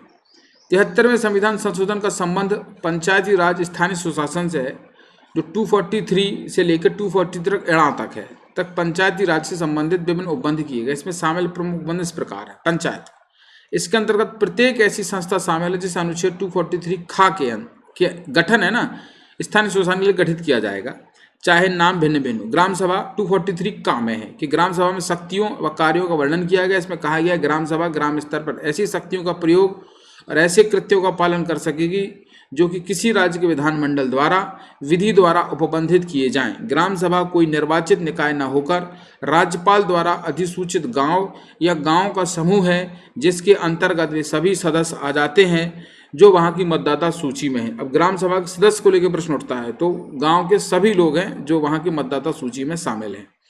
पंचायतों का गठन 20 लाख से अधिक होगी तो वहां पंचायतों को 3 स्तर होंगे, कम होगी तो 2 स्तर होंगे। इसका बात अनुच्छेद 243 खा में कही गई है। देख लीजिए, ये बनी हुई है टेबल। राज्यपाल द्वारा अधिसूचित वैसे राज्य जिनकी संख्या 20 लाख या उससे ऊपर हो, मध्यवर्ती होगा। किसी राज्य द्वारा घोषित जिले की पंचायत जिला स्तर होगा। ठीक है, देखो ना इस पे, राज्यपाल द्वारा अधिसूचित वैसे राज्य जहाँ 20 लाख से ऊपर होगी वहां होगा ये, है ना। जिला स्तर किसी राज्य द्वारा घोषित जिले की पंचायत। ठीक है, यहाँ कुछ लिखा था वो भूल जा रहा हूँ। ये लिखा है पंचायतों की संरचना जो है वो अनुच्छेद 243 गांव में है। कंपोजिशन और पंचायत की बात हो रही है पर, है ना। अब देख लो आप, ग्राम स्तर, खंड स्तर, जिला स्तर, ग्राम पंचायत, क्षेत्र पंचायत, जिला पंचायत। प्रधान, मुखिया, सरपंच, प्रमुख, अध्यक्ष, चेयरमैन कहलाता है। प्रत्यक्ष चुना जाता है राज्य के विधानमंडल द्वारा, निर्धारित प्रक्रिया है ये, राज्य विधानमंडल के द्वारा। ये अप्रत्यक्ष, ये भी अप्रत्यक्ष। अब ग्राम पंचायत की संरचना देख लेते हैं जो गांव में है। कंपोजिशन देखें जरा। पंचायतों की संरचना संबंधित विस्तृत प्रावधान संविधान के अनुच्छेद 243 गांव में किए गए। भाग 9 में दिए गए उपबंधों के अधीन रहते हुए कोई राज्य विधानमंडल अपने विवेक से पंचायतों की संरचना निर्धारित कर सकता है। पंचायत क्षेत्र प्रादेशिक निर्वाचन क्षेत्र टेरिटोरियल कॉन्स्टिट्यूएंसीज में बांटा जाएगा एवं पंचायतों के सभी स्थानों पर प्रत्यक्ष चुनाव होगा। पंचायतों के प्रत्येक स्तर पर जनसंख्या तथा निर्वाचन से भरे जाने वाले स्थानों का अनुपात राज्य भर में यथासंभव समान रहना चाहिए। असमानता की स्थिति में राज्य विधानमंडल पंचायतों का क्षेत्र विभाजन तय करती है। राज्य विधानमंडल को दी गई शक्तियां हैं। पहली शक्ति है ग्राम स्तर पर पंचायतों के चुनाव की नीति तय कर सकना। प्रतिनिधित्व देना, ग्राम पंचायत के अध्यक्षों को मध्यवर्ती स्तरों की पंचायतों में, यदि मध्यवर्ती स्तर की पंचायत नहीं है तो जिला स्तर की पंचायतों में प्रतिनिधित्व दे सकती है। मध्यवर्ती स्तर की पंचायतों के अध्यक्ष को जिला स्तर की पंचायतों में प्रतिनिधित्व दे सकती है। लोकसभा और विधानसभा के सदस्यों को उनके निर्वाचन क्षेत्र में पड़ने वाली मध्यवर्ती या जिला पंचायतों में प्रतिनिधित्व दिया जा सकता है। राज्यसभा और विधान परिषद के सदस्यों को जहां से मतदाता सूची में पंजीकृत है वहां के मध्यवर्ती या जिला पंचायतों में प्रतिनिधित्व दिया जा सकता है। किसी पंचायत के अध्यक्ष और किसी पंचायत के ऐसे अन्य सदस्य को चाहे वे पंचायत क्षेत्र में प्रादेशिक निर्वाचन क्षेत्रों से प्रत्यक्ष निर्वाचन द्वारा चुने गए हो या नहीं, पंचायत के अधिवेशन में मत देने का अधिकार होगा। ये बड़ा इंपॉर्टेंट पॉइंट है। चौथा, किसी पंचायत का अध्यक्ष और किसी पंचायत के ऐसे अन्य सदस्यों को चाहे वे पंचायत क्षेत्र में प्रादेशिक निर्वाचन क्षेत्रों से प्रत्यक्ष निर्वाचन द्वारा चुने गए हों या नहीं, लेकिन पंचायतों का अधिवेशन में मत देने का अधिकार होगा। मध्यवर्ती एवं जिला स्तरों पर अध्यक्ष का चुनाव अपृथक तरीके से होता है, अर्थात दोनों स्तर पर बाध्यता है कि अध्यक्ष का चुनाव निर्धारित सदस्यों द्वारा अपने में से ही किया जाए। अर्हताएं देख लेते हैं। अर्हताएं देखें तो वयस्क मताधिकार के आधार पर प्रत्येक 5वें वर्ष निर्वाचन जो है राज्य निर्वाचन आयोग द्वारा कराए जाते हैं। चुनाव लड़ने की न्यूनतम आयु 21 वर्ष है। अगर राज्य के विधानमंडल ने कोई विधि पारित की हुई है और उसके उपबंध के तहत किसी पंचायत की सदस्यता के लिए निर्हित या अयोग्य घोषित कर दिया है, ठीक है। फिर कार्य देख लें। राज्य विधानमंडल विधि द्वारा जो कार्य निर्धारित हैं, कृषि ग्राम विकास संबंधी कार्य, प्राथमिक उच्च प्राथमिक विद्यालय व अनौपचारिक शिक्षा के कार्य, युवा कल्याण संबंधी कार्य, राजकीय नलकूपों हैंडपंपों की मरम्मत एवं रखरखाव, चिकित्सा एवं स्वास्थ्य संबंधी कार्य, महिला एवं बाल विकास संबंधी कार्य, पशुधन विकास कार्य, पशुपालन, डेयरी उद्योग तथा कुक्कुट पालन, सभी प्रकार के पेंशन, छात्रवृत्तियों की स्वीकृति व वितरण का कार्य, राशन की दुकान का आवंटन व निश्चित करना जो बढ़ता है, पंचायती राज संबंधी राज्य स्तरीय कार्य। स्थानों का आरक्षण घ में है। अनुसूचित जाति जनजातियों व महिलाओं के लिए आरक्षण देने की अनिवार्यता है।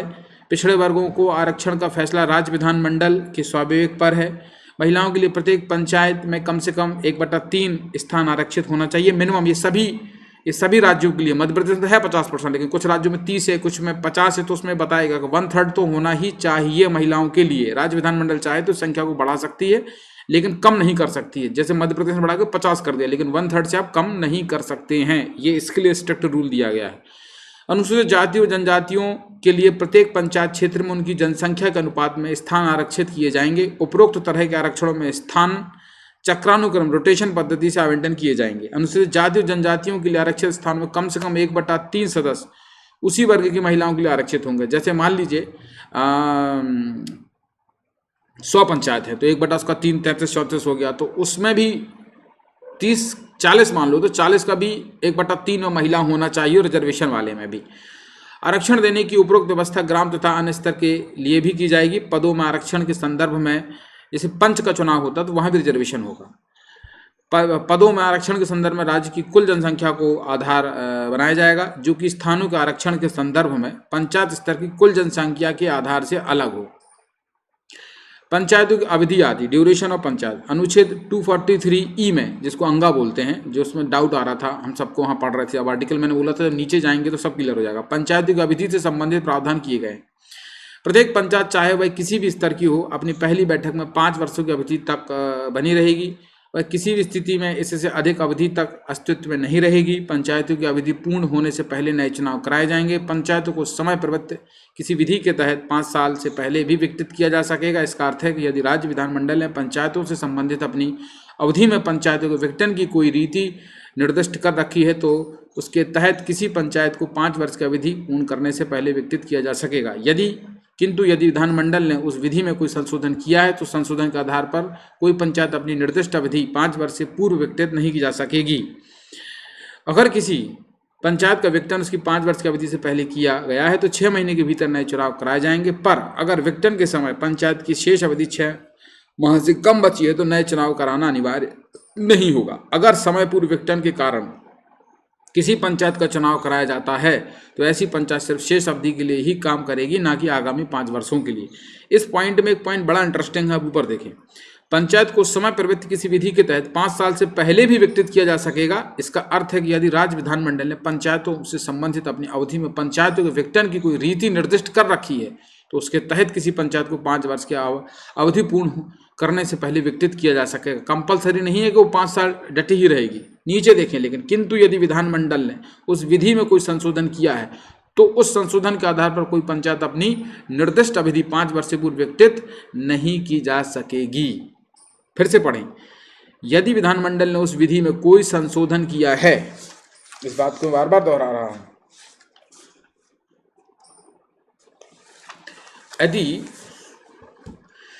यदि विधानमंडल ने उस विधि में कोई संशोधन किया है तो संशोधन के आधार पर कोई पंचायत अपनी निर्दिष्ट अवधि से पूर्व विघटित नहीं की जा सकेगी।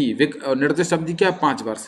ऊपर का पॉइंट पढ़ें आप, पंचायतों को समय प्रवृत्त किसी विधि के तहत 5 वर्ष से पहले भी विघटित किया जा सकेगा। इसका अर्थ है कि यदि राज्य विधानमंडल ने पंचायतों से संबंधित अपनी अवधि में पंचायतों के विघटन की कोई रीति निर्दिष्ट कर रखी है तो उसे किसी पंचायत को 5 वर्ष, यदि उसने कह रखा है कि हम इस परिस्थिति में 3 वर्ष में कर सकते हैं तो ही करेंगे, लेकिन यदि ऐसा नहीं कर रखा है तो 5 वर्ष के पहले आपको विघटित नहीं किया जाएगा जब तक कि संशोधन नहीं आ जाए। ठीक है, जब संशोधन आएगा तब बात होगी। आखिरी पॉइंट पढ़े, अगर समय पूर्व विघटन होता है और वो 6 महीने से कम समय हो, चुनाव हो भी जाते हैं, तो वो सिर्फ 3 महीने के लिए ही बनेगी या 4 महीने की जो गैप बचा है वो फिर 5 साल के लिए नहीं मानी जाएगी। वर्तमान में बिहार, उत्तराखंड, मध्य प्रदेश, हिमाचल प्रदेश आदि राज्यों पंचायती राज संस्थाओं महिलाओं को 50% आरक्षण है। मध्य प्रदेश के अलावा हिमाचल प्रदेश में भी है, उत्तराखंड में भी है, बिहार में भी है। तो 4 राज्य हैं जहाँ 50% रिजर्वेशन महिलाओं को पंचायत में दिया जा रहा है। तो इसी से तो महिला पति मतलब क्या समझिए आप, सरपंच पति नाम से एक पद हो गया है। फोन लगाएंगे तो महिला ने उठा कर उसका पति उठाता है, उस पर भी कार्रवाई होगी, उसका भी कानून है, बताएंगे अभी आगे आपको। पंचायतों की शक्तियां एवं उत्तरदायित्व, अनुच्छेद 243 जी के तहत यह प्रावधान किया गया है कि संविधान में बंधित रहते हुए किसी राज्य का विधानमंडल विधि द्वारा पंचायत को ऐसी शक्तियां एवं प्राधिकार प्रदान कर सकेगा जो उन्हें स्वायत्त शासन संस्थाओं के रूप में समर्थ बनाने के लिए आवश्यक हो।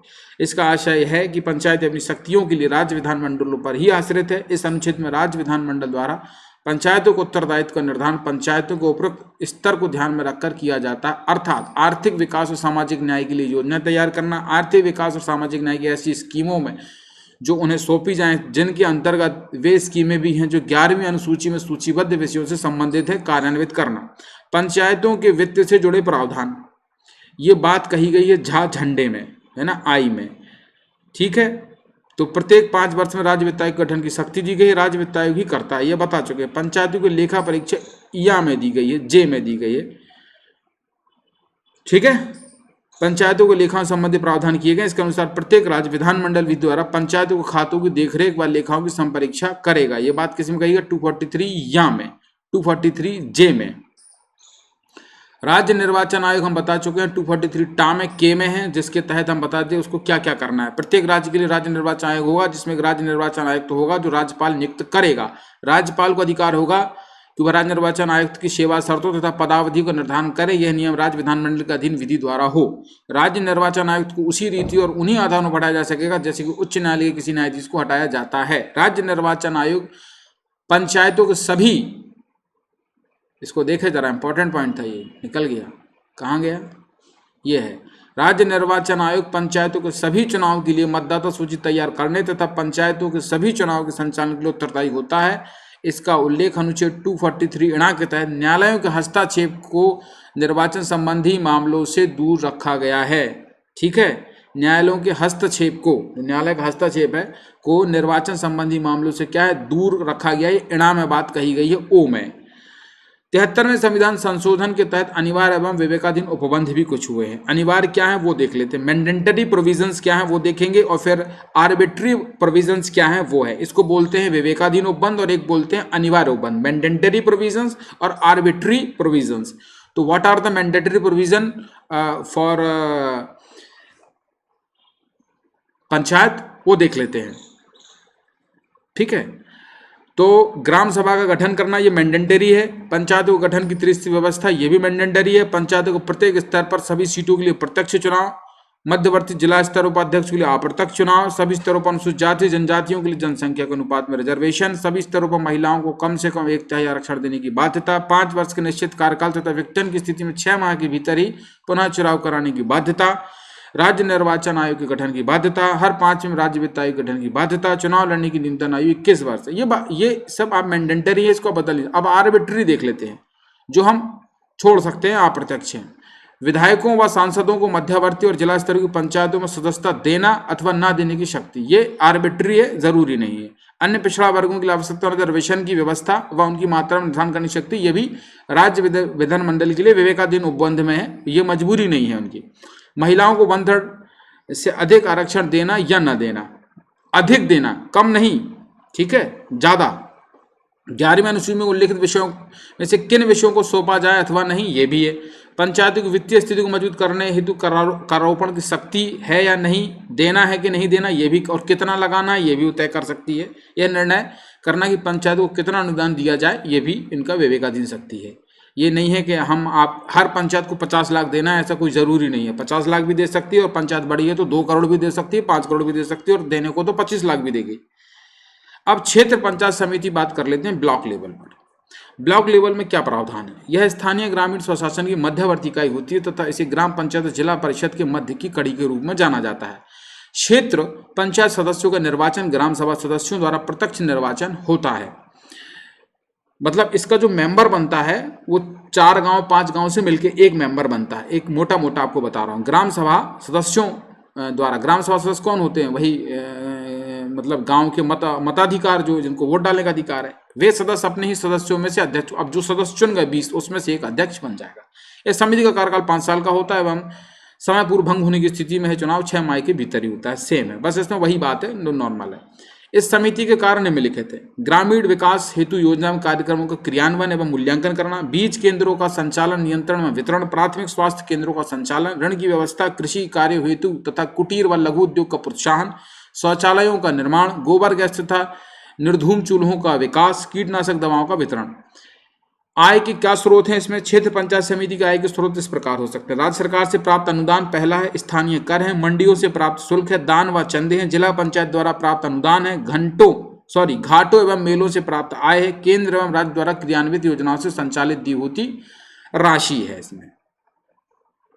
अब जिला परिषद को देख लेते हैं, जहां सबसे ज्यादा डाउट इन्हीं में डाउट होता है ना, इन्हीं को आप स्क्रीनशॉट लेकर आराम से पढ़िए। क्या प्रावधान है? पंचायती राज व्यवस्था के अंतर्गत सबसे बड़ा निकाय है, इसमें जनसंख्या 50,000 तक होती है। अच्छा, 50,000 से नीचे में आपका कौन आ जाएगा? मध्यवर्ती आ जाएगा, ठीक है। 5,000 से लेके 50,000 से कम है तो मध्यवर्ती में, और 50,000 से ऊपर है तो जिला परिषद में जाएगा। जिला परिषद में न्यूनतम 50 सदस्य तथा अधिकतम 75 सदस्य हो सकते हैं।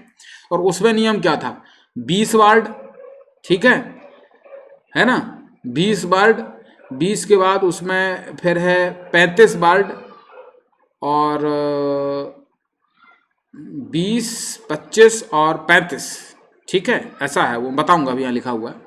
तो 50 सदस्य तथा अधिकतम 75 सदस्य हो सकते हैं। सदस्यों की बात कर रहे हैं। जिला परिषद के सदस्य प्रत्यक्ष निर्वाचित होते हैं, और वही वोट है, मतलब 20 गांव मिला के एक जिला पंचायत सदस्य बनता है।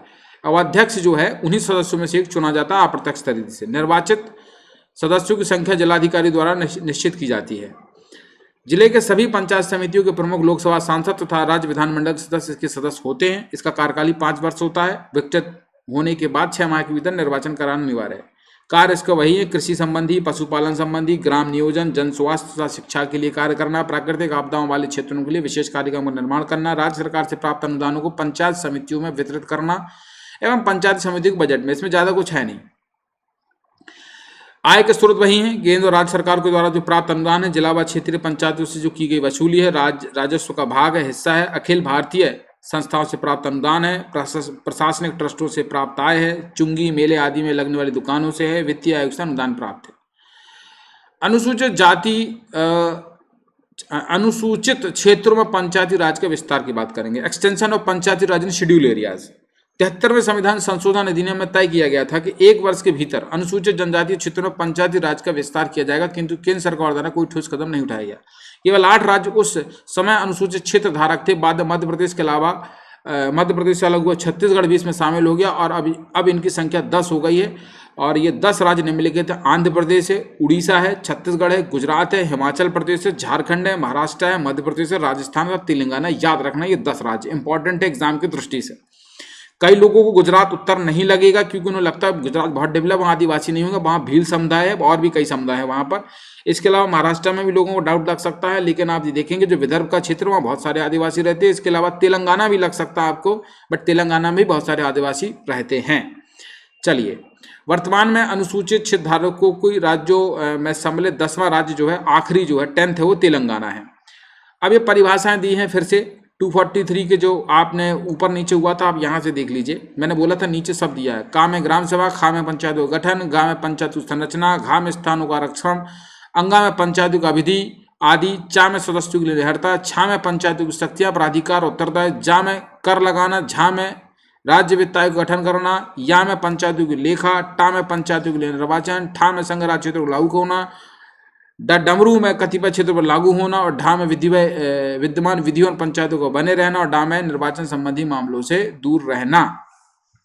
तो ये क्रम है जो ऊपर गड़बड़ हो रहा था, मैंने बोला था नीचे मिल जाएगा, सब मैंने लिखा हुआ है यहाँ पर।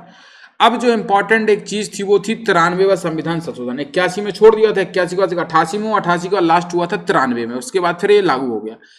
तो 93 वाला इंपॉर्टेंट है, और उसमें 93 में ये भी था, मध्य प्रदेश पंचायती राज संशोधन अधिनियम क्रमांक 3 सन 2001 द्वारा इसमें अंतः स्थापित जो संशोधन हुआ था वो भी मैंने यहाँ पर करके दिया है। अब इससे प्रश्न बनेगा, इसको ध्यान रखिएगा आप। ये है मेन गेम, वो तो सब पढ़े रहेंगे, ये है मध्य प्रदेश के लिए मेन खेल। ग्राम सभा का गठन खंड 2 धारा 5 का, खंड 2 धारा 5 का, मध्य प्रदेश प्रत्येक ग्राम के लिए एक ग्राम सभा होगी। ग्राम सभा उसके लिए विनिर्दिष्ट नाम से एक निगमित निकाय होगी। ग्राम सभा के विषय में अधिक जानकारी के लिए किसी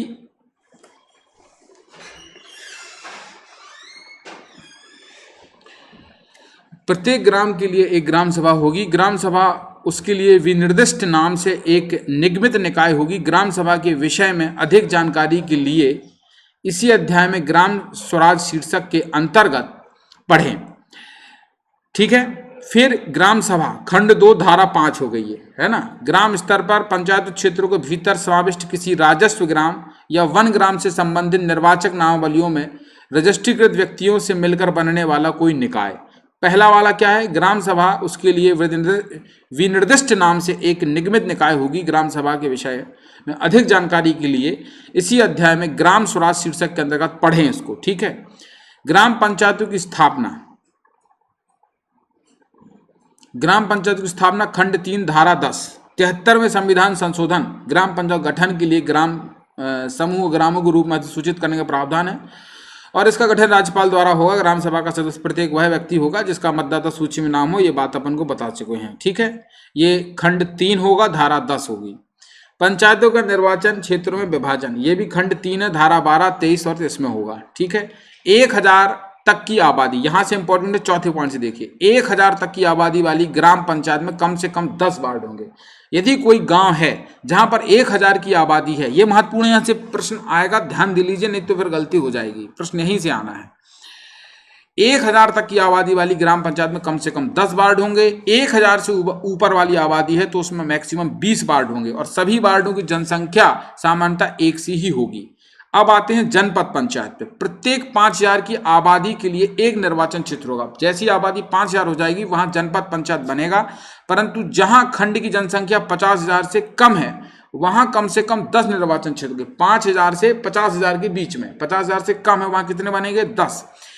किंतु कुल निर्वाचन क्षेत्रों की संख्या क्या होगी, वहां पर 25 से अधिक नहीं होगी। सभी क्षेत्रों की जनसंख्या सामान्यतः एक सी ही होगी। ठीक है, परंतु जहां खंड की जनसंख्या क्या हो, 50000 से कम हो और 5000 से ऊपर हो, वहां मिनिमम जो है कम से कम 10 और मैक्सिमम 25 बनेंगे। मैंने बोला था ना, मैक्सिमम का रूल क्या है, 20, 25 और 35। मिनिमम का रूल क्या है, 10, 10, 10 ही है, तो मिनिमम का याद ही नहीं करना है। जिला पंचायत में 50000 से ऊपर संख्या हो जाएगी तो वो जिला पंचायत का सदस्य हो गया। और जिले की जनसंख्या, जिले की जनसंख्या 5 लाख से कम होने पर, कितनी होने पर, 5 लाख से जिले की जनसंख्या कम है। ठीक है, खंड की जनसंख्या 50000 से कम है तो वहां 10 होंगे। ठीक है, और किंतु कुल निर्वाचन क्षेत्रों की संख्या कितनी होगी, 25 से अधिक नहीं होंगे। तो 5 लाख से कम होने पर 10, किंतु ज्यादा होने पर कितने होंगे? 35 से अधिक नहीं होंगे, सभी क्षेत्र के होंगे। तो मैक्सिमम कितना होगा? 20, 25 और 35। पांचवा पॉइंट क्या कहता है? पंचायतों के प्रमुखों का निर्वाचन। ये बता चुके हैं कि ग्राम पंचायतों के सरपंच के मामले में निर्वाचन की व्यवस्था राज्य के विवेक पर होगी। किस पर होगी? विवेक पर होगी। मतलब ये नहीं है कि वो डायरेक्ट ही होगा, ये नहीं लिखा है, यही गलती होगी। जब प्रश्न आएगा कि उसका चुनाव डायरेक्ट होता है तो हाँ डायरेक्ट ही होगा ऐसा लिखा है, गलत है। डायरेक्ट ही होगा ऐसा नहीं है, वो डायरेक्ट और इनडायरेक्ट दोनों हो सकता है, ये राज्य विधानमंडल तय करेगा। यही वो पॉइंट होगा जहां वो चेंज करेंगे कि या करके, और यही वो जो है गच्चा खा जाएंगे। तो सरपंच के मामले में निर्वाचन की व्यवस्था राज्य के विवेक पर होगी, परंतु जनपद तथा जिला पंचायत के अध्यक्षों का निर्वाचन निर्वाचित सदस्यों द्वारा अपनों में से ही किया जाएगा। मतलब जिला पंचायत अध्यक्ष और जनपद अध्यक्ष के लिए ये मैंडेटरी है, ये लिखा है संविधान में, 73वें संविधान कॉन्स्टिट्यूशन में। मध्य प्रदेश के भी 93 में लिखा है कि ये अप्रत्यक्ष ही चुना जाएगा और अपने सदस्यों में से ही चुना जाएगा। लेकिन सरपंच के लिए अप्रत्यक्ष और प्रत्यक्ष दोनों का चयन राज्य विधानमंडल के विवेक पर है। क्लियर कि नहीं क्लियर? क्योंकि सरपंच के निर्वाचन में ग्राम पंचायत के सदस्यों द्वारा काफी गड़बड़ियां की जाती है, अतः मध्य प्रदेश पंचायती राज विधेयक ने यह व्यवस्था की है कि सरपंच का निर्वाचन प्रत्यक्ष मतदान द्वारा किया जाए। अब आप ये पॉइंट को अंडरलाइन कर लो। चूंकि सरपंच गांव में भी पंच होते हैं, 20 वार्ड हैं जो मैक्सिमम, उसमें 20 पंच हैं। वो पंच भी अपने में से एक व्यक्ति सरपंच चुन सकते हैं। लेकिन मध्य प्रदेश को लगा कि ऐसे में गड़बड़ियां हो सकती हैं, गांव एक छोटी व्यवस्था है, तो उसने सरपंच का चुनाव डायरेक्ट कर दिया। और जब सरपंच व्यक्ति चुनाव डायरेक्ट लड़ता है तो उसको 20 वार्डों में से किसी भी एक वार्ड का पंच होना जरूरी नहीं है। ये गलती नहीं करना कि क्या उसको पंच होना जरूरी है, बिल्कुल नहीं है, उसको पंच होना जरूरी नहीं है। वो डायरेक्ट चुनाव लड़ेगा, और चूंकि गड़बड़ियों का डर होने का डर होता है, इसलिए ये मध्य प्रदेश सरकार ने तय किया है कि सरपंच का चुनाव डायरेक्ट होगा। ये 73वें संविधान संशोधन में नहीं है। ये कोई भी राज्य सरकार अपने हिसाब से इसको अप्रत्यक्ष कर सकती है। ये मध्य प्रदेश सरकार ने व्यवस्था दी है कि इसका हम चुनाव डायरेक्ट करेंगे। तो यदि वहां पर यह आ गया कि यह 73वें संविधान में उल्लेखित है कि सरपंच का चुनाव डायरेक्ट होगा, तो उत्तर गलत हो जाएगा, याद रखिए। इसीलिए मैं ये पॉइंट वहां पर लाया हूं। पंचायती राज संस्थाओं की संगठनात्मक संरचना, ये पॉइंट कहीं नहीं मिलेंगे आपको, ये कहीं किसी किताब में लिखे ही नहीं है। यही तो गलती हो रही है यहीं से, और इसी गलती में फंस जाते हैं। ये सिर्फ लिखा है एक्ट में, और इतना एक्ट कोई पढ़ना नहीं चाहता। पंचायती राज संस्थाओं की संगठनात्मक संरचना, स्ट्रक्चरल बात करेंगे उसकी। ये टेबल बनी हुई है, इसको देख लो आप, इसका स्क्रीनशॉट ले लो पहले तो इस टेबल का, क्योंकि ये टेबल बहुत इंपॉर्टेंट है। ठीक है, जिला पंचायत, जनपद पंचायत, ग्राम पंचायत, अध्यक्ष उपाध्यक्ष निर्वाचित सदस्य, अध्यक्ष उपाध्यक्ष निर्वाचित सदस्य, ग्राम पंचायत पर सरपंच और पंच। देखो वो आ गया पॉइंट जो बता रहा था। और वहां पर जो प्रशासनिक अधिकारी होगा वो पंचायत स्तर पर होगा पंचायत सचिव, और जनपद लेवल पर होगा मुख्य कार्यपालन अधिकारी। क्या होगा? मुख्य कार्यपालन अधिकारी। और जिला स्तर पर होगा मुख्य कार्यालय अधिकारी। गलती करते हैं, कार्यपालन और कार्यालय अधिकारी में भी गलती कर जाते हैं आप। तो जनपद पर, ब्लॉक पर बैठता है मुख्य कार्यपालन अधिकारी, और जिले स्तर पर बैठता है मुख्य कार्यालय अधिकारी। ठीक है, सीईओ, और वो सीओ। पीएससी में चयन ऐसे होता है कि नहीं होता? तो याद रखिए इस क्रम भी। चलिए, अच्छा इसमें एक और चीज मैं बता दूं। अध्यक्ष में जैसे मैं पहले बता चुका था रिजर्वेशन के मामले में, कि यदि अध्यक्ष SC ST का है निर्वाचित कोटे से, तो उपाध्यक्ष सामान्य से होगा, और अध्यक्ष सामान्य से है तो उपाध्यक्ष क्या होगा? रिजर्वेशन वाले सिस्टम से दिया जाएगा। यही सेम सरपंच में है। उप सरपंच कोई एक वैधानिक पद नहीं है, लेकिन उन्हीं पंचों में से किसी एक व्यक्ति को उप सरपंच बनाया जा सकता है। और यदि सरपंच सामान्य है तो उप सरपंच क्या हो जाएगा? रिजर्वेशन कैटेगरी से होगा। और यदि सरपंच रिजर्वेशन कैटेगरी से है तो उप सरपंच को सामान्य कैटेगरी से बनाया सकता है। लेकिन उप सरपंच का कोई प्रावधान नहीं है। पंच चाहे तो मिलकर उप सरपंच बना सकते हैं। ये उप सरपंच का चुनाव अप्रत्यक्षित होता है। उप सरपंच का चुनाव अप्रत्यक्ष रूप से होता है, आपस में पंच वोट डालते हैं। क्लियर? ये भी क्लैरिटी होना चाहिए। 30 मार्च 2007 को पंचायतों और स्थानीय निकायों में महिलाओं को 50% आरक्षण दिया गया। बहुत सारे बच्चों को मन में प्रश्न आ रहा है कि 50% रिजर्वेशन दिया कब? तो 2007 में दिया। क्लियर हो गया? 30 मार्च 2007 को दिया। देने का विधेयक सर्वसम्मति से पारित हुआ। इस प्रकार मध्य प्रदेश में महिलाओं को 50% आरक्षण प्राप्त है। पंचायतों के सदस्यों के लिए व्यवस्था यह है कि जिन पंचायतों में अनुसूचित जाति और जनजातियों दोनों के लिए 50% है या इससे कम आरक्षण किए गए हैं, वहां कुल स्थानों में 25% स्थान अन्य पिछड़ा वर्गों के लिए आरक्षित किया गया। अब ओबीसी वाला देख लीजिए, मध्य प्रदेश का बता रहा हूं प्रावधान, जरा ध्यान से पढ़िए इस पॉइंट को। महिला वाला 50% होगा, ये पढ़ लिया आपने, 30 मार्च 2007 को हो गया। अब यहां से पढ़िए, पंचायतों के सदस्यों के लिए व्यवस्था यह है कि जिन पंचायतों में अनुसूचित जाति और जनजाति दोनों के लिए 50% रिजर्वेशन है। कितना रिजर्वेशन है? दोनों के लिए 50% है या इससे कम है। यदि उससे 50% से कम है, 50% से कम आरक्षित किए गए हैं, तो वहां कुल स्थानों में जो टोटल स्थान है, यदि 50% रिजर्वेशन कम है एसटी एसटी के लिए, तो वहां 25% रिजर्वेशन जो है अन्य पिछड़ा वर्ग के लिए आरक्षित किए जाएंगे। तो मध्य प्रदेश में ओबीसी को रिजर्वेशन मिलता है। इसका मतलब मध्य प्रदेश में जहां पर 50% से रिजर्वेशन कम है एससी एसटी के लिए, वहां ओबीसी को रिजर्वेशन मिलता है। जैसे अपने यहाँ धार है, सबसे ज्यादा आदिवासी है, मंडला है, ठीक है, उमरिया है, पूरी विधानसभाएं आप देख लो वहां पर एसटी के लिए आरक्षित है। तो ऐसी जगहों पर यदि 50% है वहां पंचायतों में, तो वहां ओबीसी के लिए रिजर्वेशन नहीं होगा। और जहां 50% से कम है, जैसे आप इधर आ जाइए, ग्वालियर तरफ चले जाइए, है ना, आप इस रेंज में अपने आ जाइए, इंदौर वाले रेंज में, बुंदेलखंड बघेलखंड रेंज में आ जाइए, तो यहाँ पर 50% से रिजर्वेशन कम है, तो यहाँ पर ओबीसी का रिजर्वेशन मिल रहा है। ये मैं आपको बता दिया है ना। पंचायतों के प्रमुखों के मामले में व्यवस्था यह की गई है, एक बार और पढ़ लेते हैं। जिस खंड में अनुसूचित जाति जनजाति की जनसंख्या 50% से कम है, जनसंख्या की कितनी है? 50% से कम है, वहां 25% पद जो है रिजर्वेशन ओबीसी वर्ग के लिए आरक्षित होंगे। जिस जिले में अनुसूचित जाति जनजाति की जनसंख्या 50% से कम है, वहां 25% जनपद अध्यक्षों के पद किसके लिए किए गए हैं? कम है, तो अध्यक्ष के पद किसके लिए कर दिए? ओबीसी वर्ग के लिए कर दिए। जिस जिला पंचायत अध्यक्ष पद के लिए 25% स्थान अन्य पिछड़ा वर्ग के लिए होंगे। प्रत्येक स्तर पर प्रत्येक स्तर पर, मतलब ग्राम पंचायत और तमाम प्रत्येक स्तर पर 1/3 स्थान महिलाओं के लिए आरक्षित होंगे, इन्हीं वर्गों के अंदर, अलग से नहीं, इन्हीं वर्गों के अंदर। ठीक है, ये बात हो गई आपकी। अलग से नहीं कि 50% रिजर्वेशन अलग, फिर 1/3 महिलाओं के लिए, ऐसा नहीं।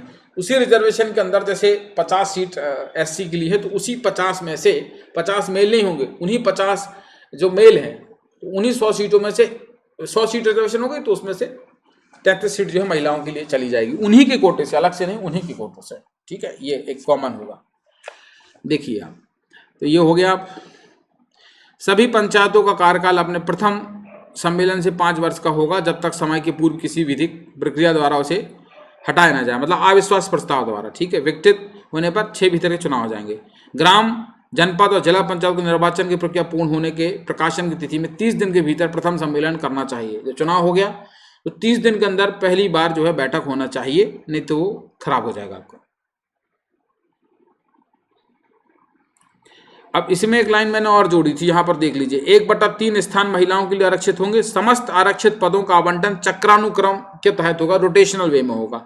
यदि पंचायत में पंचायत प्रमुख अनुसूचित जाति जनजाति या पिछड़े वर्ग का ना हो, तो वहां पर उप प्रमुख इन्हीं वर्गों का होगा, उपाध्यक्ष जिसको उप प्रमुख बोलते हैं।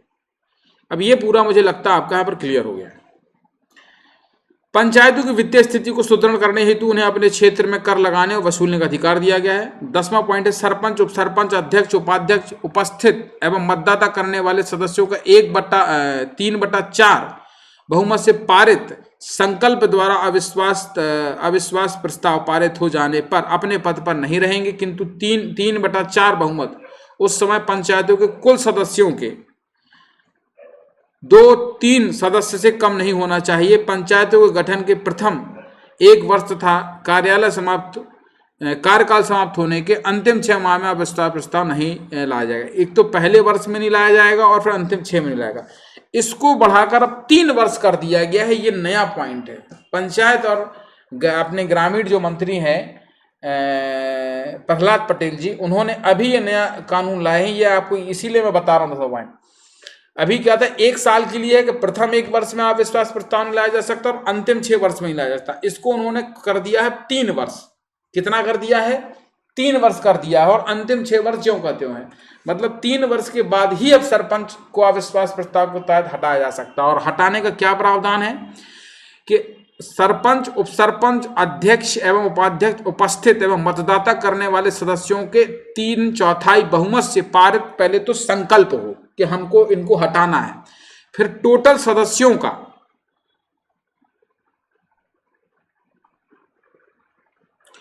और हाँ ठीक है, अविश्वास पारित हो जाने पर, संकल्प द्वारा अविश्वास प्रस्ताव पारित हो जाने पर अपने पद पर नहीं रहेगा, किंतु 3/4 बहुमत उस समय पंचायत के कुल सदस्यों के, तो टोटल सदस्य 2/3 से कम नहीं होना चाहिए। जो 3/4 सदस्य हैं, किंतु 3/4 बहुमत उस समय सदस्य जो पंचायत के कुल सदस्यों के, जो 20 वार्ड हैं, पंचायतों के कुल सदस्यों के 2/3 से कम नहीं होना चाहिए। ठीक है, ये आप याद रखें बात, है ना। तो अब ये 3 वर्ष हो गया, प्रथम 1 वर्ष नहीं, प्रथम 3 वर्ष हो गया। यहां से प्रश्न बनेगा, याद रखिए। पंचायतों की कार्यवाही के निरीक्षण एवं जांच के लिए राज्य सरकार द्वारा अधिकारियों को अधिकृत किया गया है। राज्यों से पंचायतों को वित्तीय अनुदान दिए जाने हेतु एक राज्य वित्त का गठन किया गया है। पंचायतों के चुनाव निष्पक्ष व समय पर कराने हेतु राज्य चुनाव आयोग का गठन किया गया है। विधानसभा सदस्यों और जनपद पंचायतों में तथा लोकसभा व राज्यसभा के सदस्यों को जिला पंचायतों में सदस्य रखा जाएगा। इनको सबको रखा जाएगा। ऐसे तब निर्वाचन क्षेत्र में अंतर्गत आने वाले सभी पंचायतों को क्या है, वो पदेन सदस्य रहेंगे, कभी भी उसकी मीटिंग में भाग ले सकते हैं। अब ग्राम पंचायतों की समितियां देख लें। नियोजन एवं विकास समिति, निर्माण कार्य शक्ति, शिक्षा समिति, प्रशासनिक समिति, स्वास्थ्य एवं कल्याण समिति, जल प्रबंधन समिति। सभापति, प्रधान, 6 अन्य सदस्य, अनुसूचित जाति, अनुसूचित जनजाति, महिला एवं पिछड़ा वर्ग का एक सदस्य होगा। मतलब नियोजन और विकास समिति में सभापति प्रधान होगा, 6 अन्य सदस्य होंगे, जिसमें से एक SC का, एक ST का, एक महिला, एक पिछड़ा वर्ग का एक सदस्य भी होगा। तो ऐसे कुल जो है वो आपके 6 हो जाएंगे। इनका काम है ग्राम पंचायत की योजना का निर्माण करना, कृषि, पशुपालन एवं गरीबी उन्मूलन कार्यों को संचालन करना। निर्माण और कार्य समिति, इसमें सभापति ग्राम पंचायत द्वारा नामित 6 सदस्य, 6 अन्य सदस्य होंगे। आरक्षण उपरोक्त की भांति ही होगा, एक पिछड़ा वर्ग, एक SC, एक ST, एक महिला। ठीक है, इसी प्रकार से चलेगा। शिक्षा समिति में वही सेम है, सभापति, उपप्रधान, 6 अन्य सदस्य होंगे। आरक्षण उपरोक्त की भांति रहेगा। साथ में प्रधान अध्यापक सहयोजित, अभिभावक सहयोजित, जो वहाँ कोई स्कूल होगा तो वहाँ का प्रधान अध्यापक भी सहयोजित होगा और अभिभावक भी वहाँ में शिक्षा समिति में मेंबर होंगे। याद रखना, आपको अधिकारी पता नहीं, आप ग्राम पंचायत में रहते हो। प्राथमिक शिक्षा, उच्च शिक्षा और अनुऔपचारिक शिक्षा तथा साक्षरता आदि के संबंधी कार्यों की समीक्षा करेंगे वो। प्रशासनिक समिति में सभापति प्रधान होगा, 6 अन्य सदस्य होंगे। आरक्षण ऊपर की भांति होंगे। कमियां खामियों की बात करना। स्वास्थ्य एवं कल्याण समिति भी होंगी, 1 2 3 4 5 6 समितियां होती है। इसमें वही नियम है, सभापति ग्राम पंचायत द्वारा नामित 6 सदस्य होंगे। चिकित्सा, स्वास्थ्य, परिवार कल्याण संबंधी कार्य एवं समाज कल्याण योजनाओं का संचालन अनुसूचित जाति जनजाति तथा ये। जल प्रबंधन समिति, सभापति ग्राम पंचायत द्वारा नामित 6 अन्य सदस्य। आरक्षण उपरोक्त की भांति ही होगा। राजकीय नलकूपों को संचालन, पेयजल संबंधी कार्य करेंगे।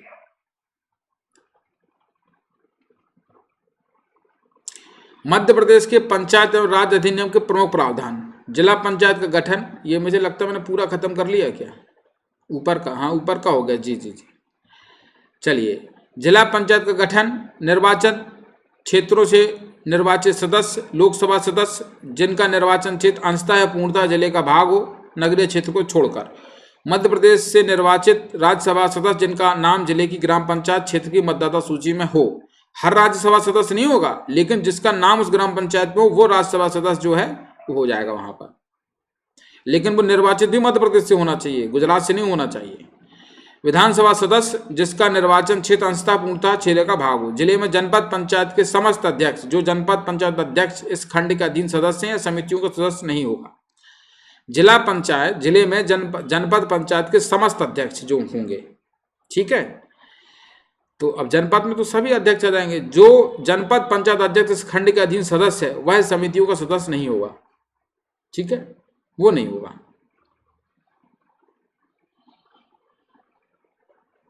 क्लियर कि नहीं क्लियर?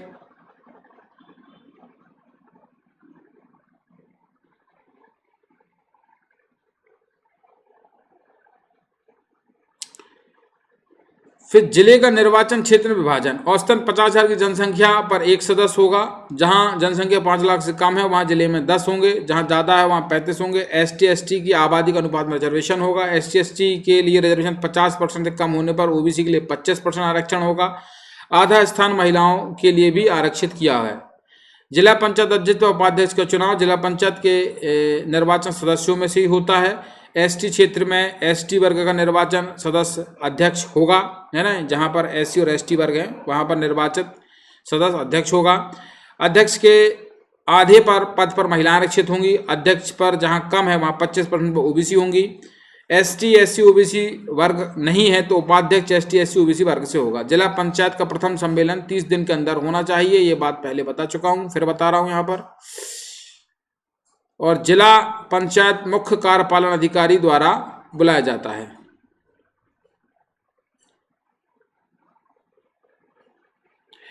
जनपद पंचायत निर्वाचित जनपद सदस्य विधानसभा के ऐसे सदस्य जिनका निर्वाचन क्षेत्र अंशतः पूर्णतः खंड के भीतर हो और जनपद पंचायत के क्षेत्र में पड़ने वाले ग्राम पंचायतों के 1/5 सरपंच, कितने हो 5 गांव मैंने बोले थे, 1/5 सरपंचों से बनेगा। जिनका निर्वाचन क्षेत्र पूर्णतः नगरीय क्षेत्र में हो वह विधानसभा सदस्य जनपद पंचायत का सदस्य नहीं होगा। सरपंचों का 1/5 भाग केवल 1 वर्ष के लिए चक्रानुक्रम में चुनाव किया जाता है। ठीक है, वो ऐसे ऐसे होगा।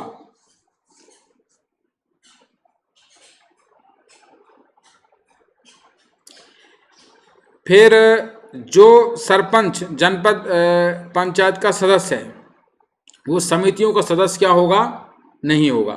ठीक है। खंड का निर्वाचन क्षेत्र में विभाजन, 5,000 की जनसंख्या पर एक निर्वाचन क्षेत्र होगा।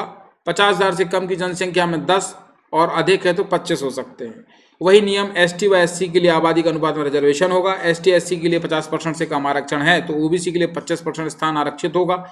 आरक्षण 2 वर्षीय कार्यकाल के लिए लॉटरी निकालकर चक्रानुक्रम से किया जाता है ना। आरक्षण 2 पंचवर्षीय कार्यकाल के लिए 2 पंचवर्षीय के लिए लॉटरी के क्रम से निकाला जाता है। इसमें लॉटरी निकलती है। महिलाओं के लिए कुल 2 पदों का 50% स्थान आरक्षित होता है। वही है कि एसटी एससी ओबीसी की जनसंख्या किसी क्षेत्र में नहीं होने पर उसे आरक्षण मुक्त कर दिया जाता है। यदि कहीं पर एसटी एससी ओबीसी की जनसंख्या नहीं है, पूरा सामान्य है, तो वहाँ रिजर्वेशन मुक्त कर दिया जाता है। क्योंकि खंड छोटा होता है तो वहाँ संभावना होती है। जनपद पंचायत के अध्यक्ष व उपाध्यक्ष के निर्वाचन उसी क्रम में है कि निर्वाचित सदस्यों में से एक अध्यक्ष व उपाध्यक्ष होगा। एसटी एससी क्षेत्रों में उसी वर्ग से निर्वाचित सदस्य ही अध्यक्ष होगा। जनपद पंचायत अध्यक्ष के 2 पदों की कुल संख्या का कम से कम 1/2 पद महिलाओं के लिए आरक्षित हो, जो है ना, जो टोटल सदस्य हैं उसमें 1/2 कम से कम महिलाओं के लिए हो। अध्यक्ष और उपाध्यक्ष मैंने लिखा है ना, जनपद पंचायत अध्यक्ष के 2 पदों की कुल संख्या का कम से कम 1/2 महिलाओं के लिए रिजर्वेशन हो। यदि एसटी एससी की जनसंख्या 50% से कम है तो वहाँ 25% ओबीसी को रिजर्वेशन होगा। इसमें नया पॉइंट वही है, 1/2 पद महिलाओं के लिए रिजर्वेशन हो। ठीक है, जनपद पंचायत अध्यक्षों के लिए बता रहा हूँ मैं। यदि एसटी एससी ओबीसी का वर्ग नहीं है तो उपाध्यक्ष इन वर्गों से होगा। अध्यक्ष और उपाध्यक्ष संसद, राज्य विधानसभा या सहकारी सोसाइटी या का सभापति या उपसभापति नहीं हो सकता है। अध्यक्ष और जो उपाध्यक्ष है वो संसद, राज्य विधानसभा या सहकारी सोसाइटी या सभापति या उपसभापति नहीं हो सकता है। प्रथम सम्मेलन जो है प्रकाशन की तारीख से 30 दिन के भीतर हो। मुख्य कार्यपालन अधिकारी जो है यहाँ पर बैठता है और 5 वर्ष का कार्यकाल होता है इसका। ग्राम पंचायत का प्रथम सम्मेलन का विधि भी वही है, 5 वर्ष है। कानूनी यदि समय से पहले विकसित कर दी जाती है 6 में चुनाव कराना, 30 दिन के भीतर इसकी बैठक बुलाया जाना है। बैठक क्रमशः ग्राम पंचायतों में सचिव, जनपद व जिला पंचायत में मुख्य कार्यपालन अधिकारी द्वारा बुलाई जाती है। सरपंच व सरपंच के विरुद्ध अविश्वास प्रस्ताव की बात एक बार फिर कर लेते हैं। उपस्थित मतदान करने वाले सदस्यों में कम से कम 3/4 बहुमत से जो तत्समय ग्राम पंचायत का गठन करने वाले पंचों की कुल संख्या के 2/3 से क्या हो, अधिक हो। पारित संकल्प द्वारा अविश्वास प्रस्ताव पारित हो जाने पर अपने पद पर नहीं रह जाएगा। सरपंच या उपसरपंच उस सम्मेलन की अध्यक्षता नहीं करेगा जिसमें उसके विरुद्ध अविश्वास प्रस्ताव लाया गया हो, परंतु कार्यवाही में बोलने या भाग लेने का अधिकार होगा। मतलब उसका तो वोट नहीं होगा। उपसरपंच का तो चूंकि वोट होता है, चूंकि वो पंच है, तो अध्यक्षता नहीं कर सकता वो उसकी। परंतु किसी सरपंच और सरपंच के विरुद्ध प्रस्ताव लाया जाता है तो पद धारण करने के 1 वर्ष के भीतर नहीं लाया जा सकता। अब ये कितना कर दिया है, 3 वर्ष कर दिया, यही मेन खेल है। और 6 वर्ष पूर्व नहीं लाया जा सकता है उस तारीख से जिसमें पूर्वतन अविश्वास प्रस्ताव मंजूर किया गया था। 1 वर्ष की कालावधि के भीतर नहीं लाया जा सकता है। यदि सरपंच या उपसरपंच अविश्वास प्रस्ताव की विधि मान्यता को चुनौती देना चाहते हैं तो प्रस्ताव पास होने की तारीख से 7 दिन के भीतर कलेक्टर के समक्ष अपील कर सकता है। अपील प्राप्त होने की तारीख से 30 दिन के भीतर कलेक्टर द्वारा निर्णय दिया जाएगा और उसका निर्णय क्या हो जाएगा, अंतिम होगा। यदि सरपंच उपसरपंच अविश्वास प्रस्ताव की विधि मान्यता को चुनौती देना चाहते हैं तो प्रस्ताव पास होने की तारीख से 7 दिन के भीतर उसको कलेक्टर के समक्ष अपील करनी पड़ेगी और अपील पास होने की तारीख से 30 दिन के भीतर कलेक्टर द्वारा निर्णय दिया जाएगा और उसका निर्णय अंतिम होगा। उसको चैलेंज नहीं किया जा सकता है कोर्ट में, हाई कोर्ट में, कहीं भी। क्लियर कि नहीं क्लियर, से या सुनो।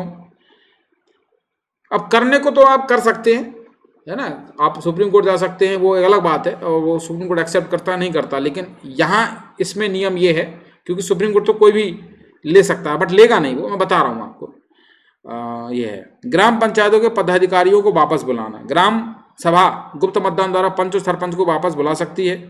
ग्राम सभा के 1/3 सदस्य के हस्ताक्षर के साथ अभियोग पत्र अनुविभागीय अधिकारी राजस्व को देना होगा। अनुविभागीय अधिकारी मतदान की तिथि निर्धारित करेगा। अगर मतदान में आधे से ज़्यादा सदस्य पंच या सरपंच को वापस बुलाने के पक्ष में है, 50 से प्लस होना चाहिए, तो सरपंच का पद तुरंत खाली हो सकता है। पंच या सरपंच के खिलाफ यह कार्रवाई अपने कार्यकाल के 2.5 वर्ष पूरे हो जाने के बाद ही शुरू की जा सकती है। ठीक है, तो ये वो राइट टू रिकॉल वाला, लेकिन 50% का चाहिए उसमें। उपचुनाव में चुनकर आने वाले पंच या सरपंच के लिए अपने आधे कार्यकाल के बाद ही शुरू किया जा सकता है। अपील 7 दिन के भीतर कलेक्टर के समक्ष करें।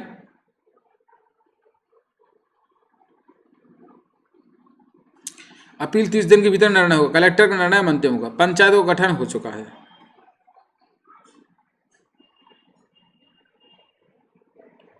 ठीक है, ये मैं कर चुका हूं।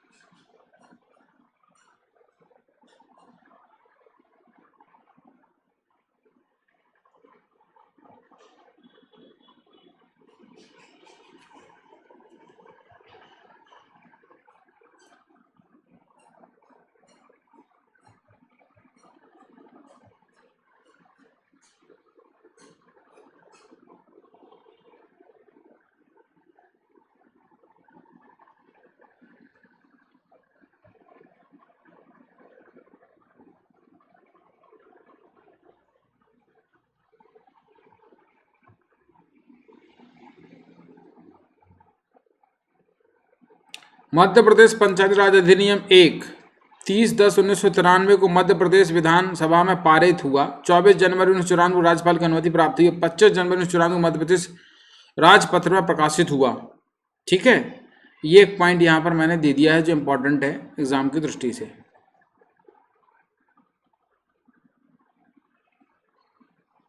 ठीक है, अच्छा,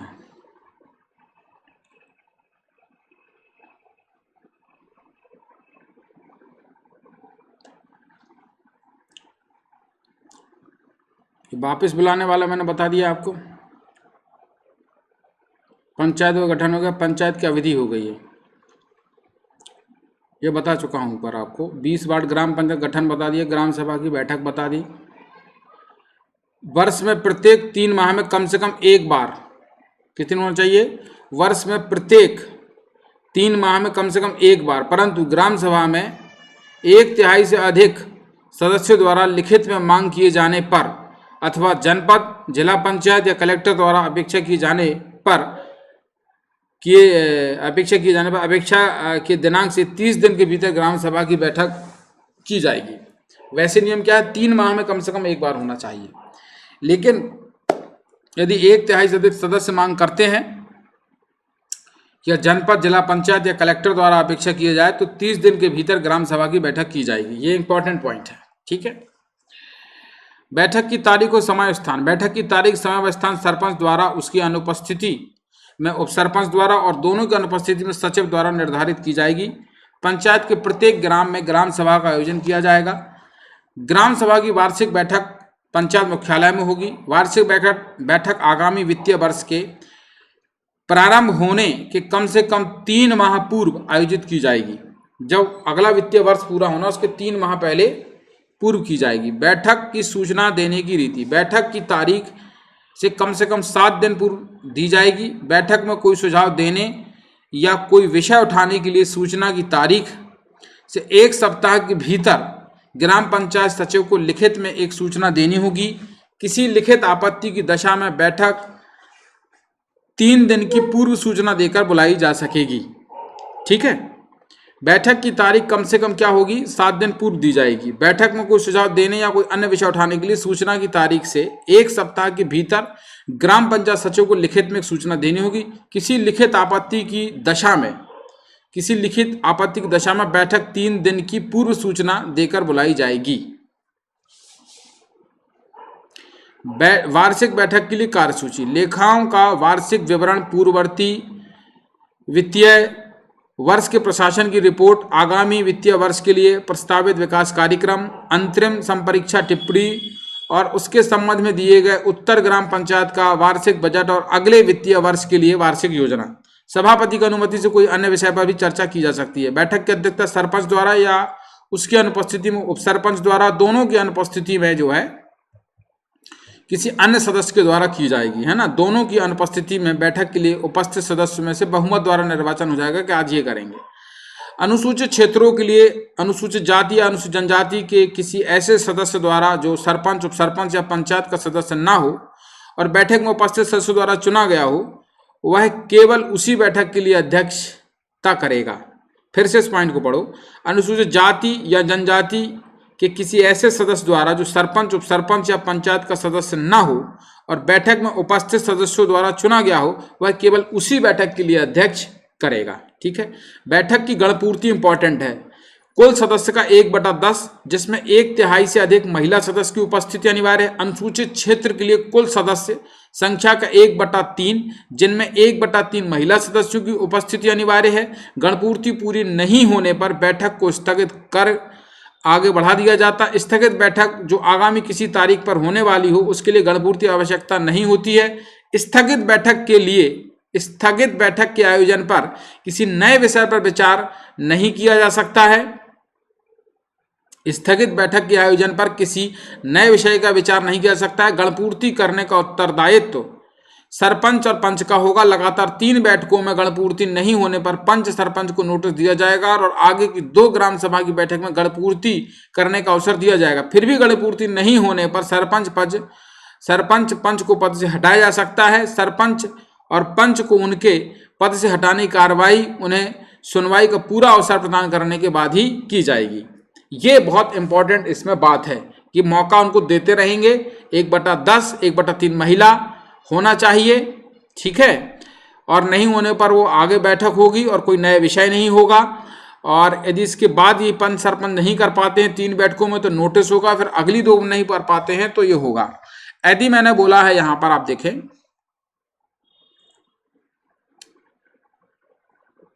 अनुसूचित क्षेत्रों के लिए कुल सदस्य का 1/3, जिनमें 1/3 महिला सदस्य की उपस्थिति अनिवार्य है। उस 1/3 में भी 1/3 की बात हो रही है, समझ रहे हैं आप। बहुमत द्वारा निर्णय, समस्त विषय उपस्थित सदस्यों के बहुमत से विनिश्चित किए जाते हैं। मत समानता की स्थिति में अध्यक्ष निर्णायक मत दे सकता है। 30/10/1993 को मध्य प्रदेश की विधानसभा में पारित हुआ। 30/10/93 और 24 जनवरी को ये जो है राज्यपाल की अनुमति प्राप्त हुई। 25 जनवरी को ये प्रकाशित हो गया।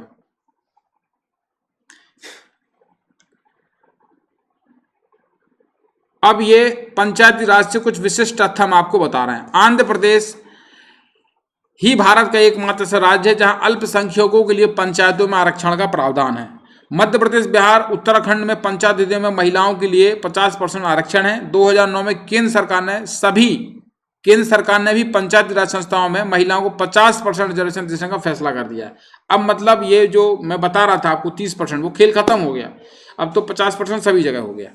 लगभग सभी राज्यों में सांसदों, विधायकों में पंचायती राज संस्थाओं में पदेन सदस्यता दी गई है। किंतु केरल एक ऐसा राज्य, केरल में ऐसा नहीं है। केरल राज्य में सांसद और विधायक केवल ग्राम सभा की बैठकों में ही भाग लेते हैं, जिला पंचायत और जनपद पंचायत में नहीं लेते हैं। केरल राज्य का पंचायती मॉडल राज्य मॉडल अन्य भारतीय राज्यों के लिए आदर्श बनता जा रहा है, जहां केरल शक्तियों का विकेंद्रीकरण अधिनियम 2000 के द्वारा पंचायती राज को सशक्त बनाया गया है। केरल में पंचायती राज से संबंधित मामलों की सुनवाई हेतु पृथक से अपीलीय न्यायाधिकरण तथा भ्रष्टाचार पर नियंत्रण हेतु ओम्बड्समैन की व्यवस्था है। केरल में पंचायती राज अधिनियम में ऐसा प्रावधान है कि ग्राम पंचायत ग्राम सभा के सुझाव पर किसी मुद्दे का पालन नहीं करती है तो उसे ग्राम सभा में इसका कारण बताना होता है। कर्नाटक राज्य में ग्रामीण क्षेत्रों में आयोजन कार्यों में पारदर्शिता लाने तथा वित्तीय अनुशासन स्थापित करने हेतु Karnataka local fund authority and fiscal responsibility act 2003 पारित किया गया है।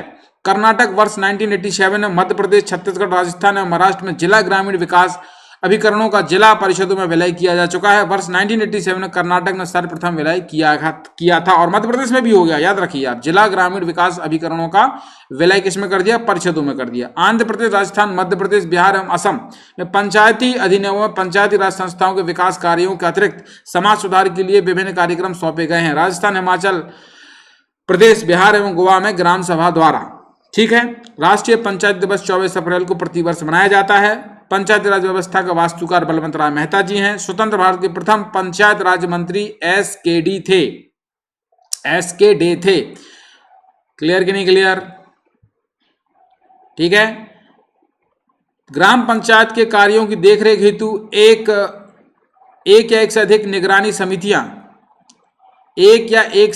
समितियां गठित की जा सकती हैं। पश्चिम बंगाल में ग्राम सभा की स्थिति ग्राम संसद के समान है, अर्थात ग्राम पंचायत को ग्राम सभा के प्रति उत्तरदायी बनाया गया है। पश्चिम बंगाल में पंचायत चुनाव में जातिगत समीकरण भी प्रभावी नहीं रहता है। भारत में अधिकांश राज्यों में ग्राम पंचायत को ही कर लगाने का अधिकार दिया गया है। गुजरात, महाराष्ट्र और राजस्थान में पंचायत समितियों को जिला परिषदों को भी करारोपण की शक्ति दी गई है। भारत के छोटे से राज्य सिक्किम, जिसमें मात्र 4 जिले हैं, उत्तर, दक्षिण, पूर्व, पश्चिम सिक्किम, लेकिन यहाँ जिला ग्रामीण विकास अभिकरण के स्थान पर राज्य ग्रामीण विकास प्राधिकरण SRDA कार्यरत है। भारत के उत्तर पूर्व नॉर्थ ईस्ट राज्यों में परंपरागत आंचलिक परिषदों को मान्यता दी गई है। सिक्किम पंचायत अधिनियम 1993 में कबीला पंचायतों को वैधानिकता मान्यता प्राप्त है। केरल और जम्मू कश्मीर में एक स्तरीय पंचायती राज अर्थात केवल ग्राम पंचायतों को अपनाया गया है। केरल और जम्मू कश्मीर में। तमिलनाडु के अतिरिक्त सभी राज्यों में आरक्षण की चक्रानुग पद्धति 5 वर्ष में परिवर्तित की जाती है। तमिलनाडु राज्य में 10 वर्ष रखी गई है। कुछ राज्यों के पंचायत अधिनियमों में न्याय पंचायतों का प्रावधान किया है, जैसे पंजाब, हिमाचल प्रदेश, बिहार आदि। अनुसूचित जातियों के परिपूर्ण अरुणाचल प्रदेश में अनुसूचित जातियां SC हेतु आरक्षण कोई प्रावधान नहीं है। यह व्यवस्था 83वें संविधान संशोधन 2000 द्वारा की गई है। कुछ प्रमुख संस्थान है। श्रम ब्यूरो संस्थान चंडीगढ़ और शिमला में, बीबी गिरी राष्ट्रीय श्रम संस्थान नोएडा उत्तर प्रदेश में, केंद्रीय श्रमिक नागपुर में, खान सुरक्षा महानिदेशालय धनबाद में, केंद्रीय कर्मचारी प्रशिक्षण और अनुसंधान संस्थान कोलकाता में है, national academy of construction Hyderabad में है। अब हम बात करेंगे नगरीय प्रशासन की। भारत में नगरीय शासन व्यवस्था भी प्राचीन काल से प्रचलित में रही है। इसे कानूनी रूप सर्वप्रथम 1687 में दिया गया, जब ब्रिटिश सरकार द्वारा मद्रास शहर के लिए नगर निगम म्युनिसिपल कॉर्पोरेशन नामक संस्था की स्थापना की गई। 1973 में चार्टर अधिनियम के अधीन मद्रास, कोलकाता, बंबई में 3 महानगरों में नगर निगम की स्थापना की गई तथा स्थानीय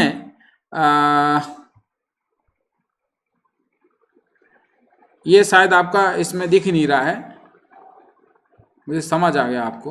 वो नीचे का एक पॉइंट हर बार छुप रहा है, मुझे अभी पता चला। ये देखिए, अब दिख रहा होगा। क्लियर? चलिए, प्रदान किए गए हैं। ठीक है, 3 शहर में हो गया 1973 में और 1687 में पहली बार मद्रास में था। भारत सरकार अधिनियम 1919 में नगरीय प्रशासन के संबंध में स्पष्ट प्रावधान किया गया था। वर्ष 1919 के अधिनियम से ही जवाहरलाल नेहरू, सरदार पटेल, पुरुषोत्तम दास टंडन आदि बड़े नेताओं ने नगर पालिकाओं में प्रवेश किया था। 3 नेता बड़े बता दिए मैंने आपको। और पंडित जवाहरलाल नेहरू 1924 से 1925 में इलाहाबाद नगर पालिका के अध्यक्ष थे, जहां प्रयागराज में आज कुंभ हो रहा है। इंपॉर्टेंट पॉइंट है, याद रखिएगा।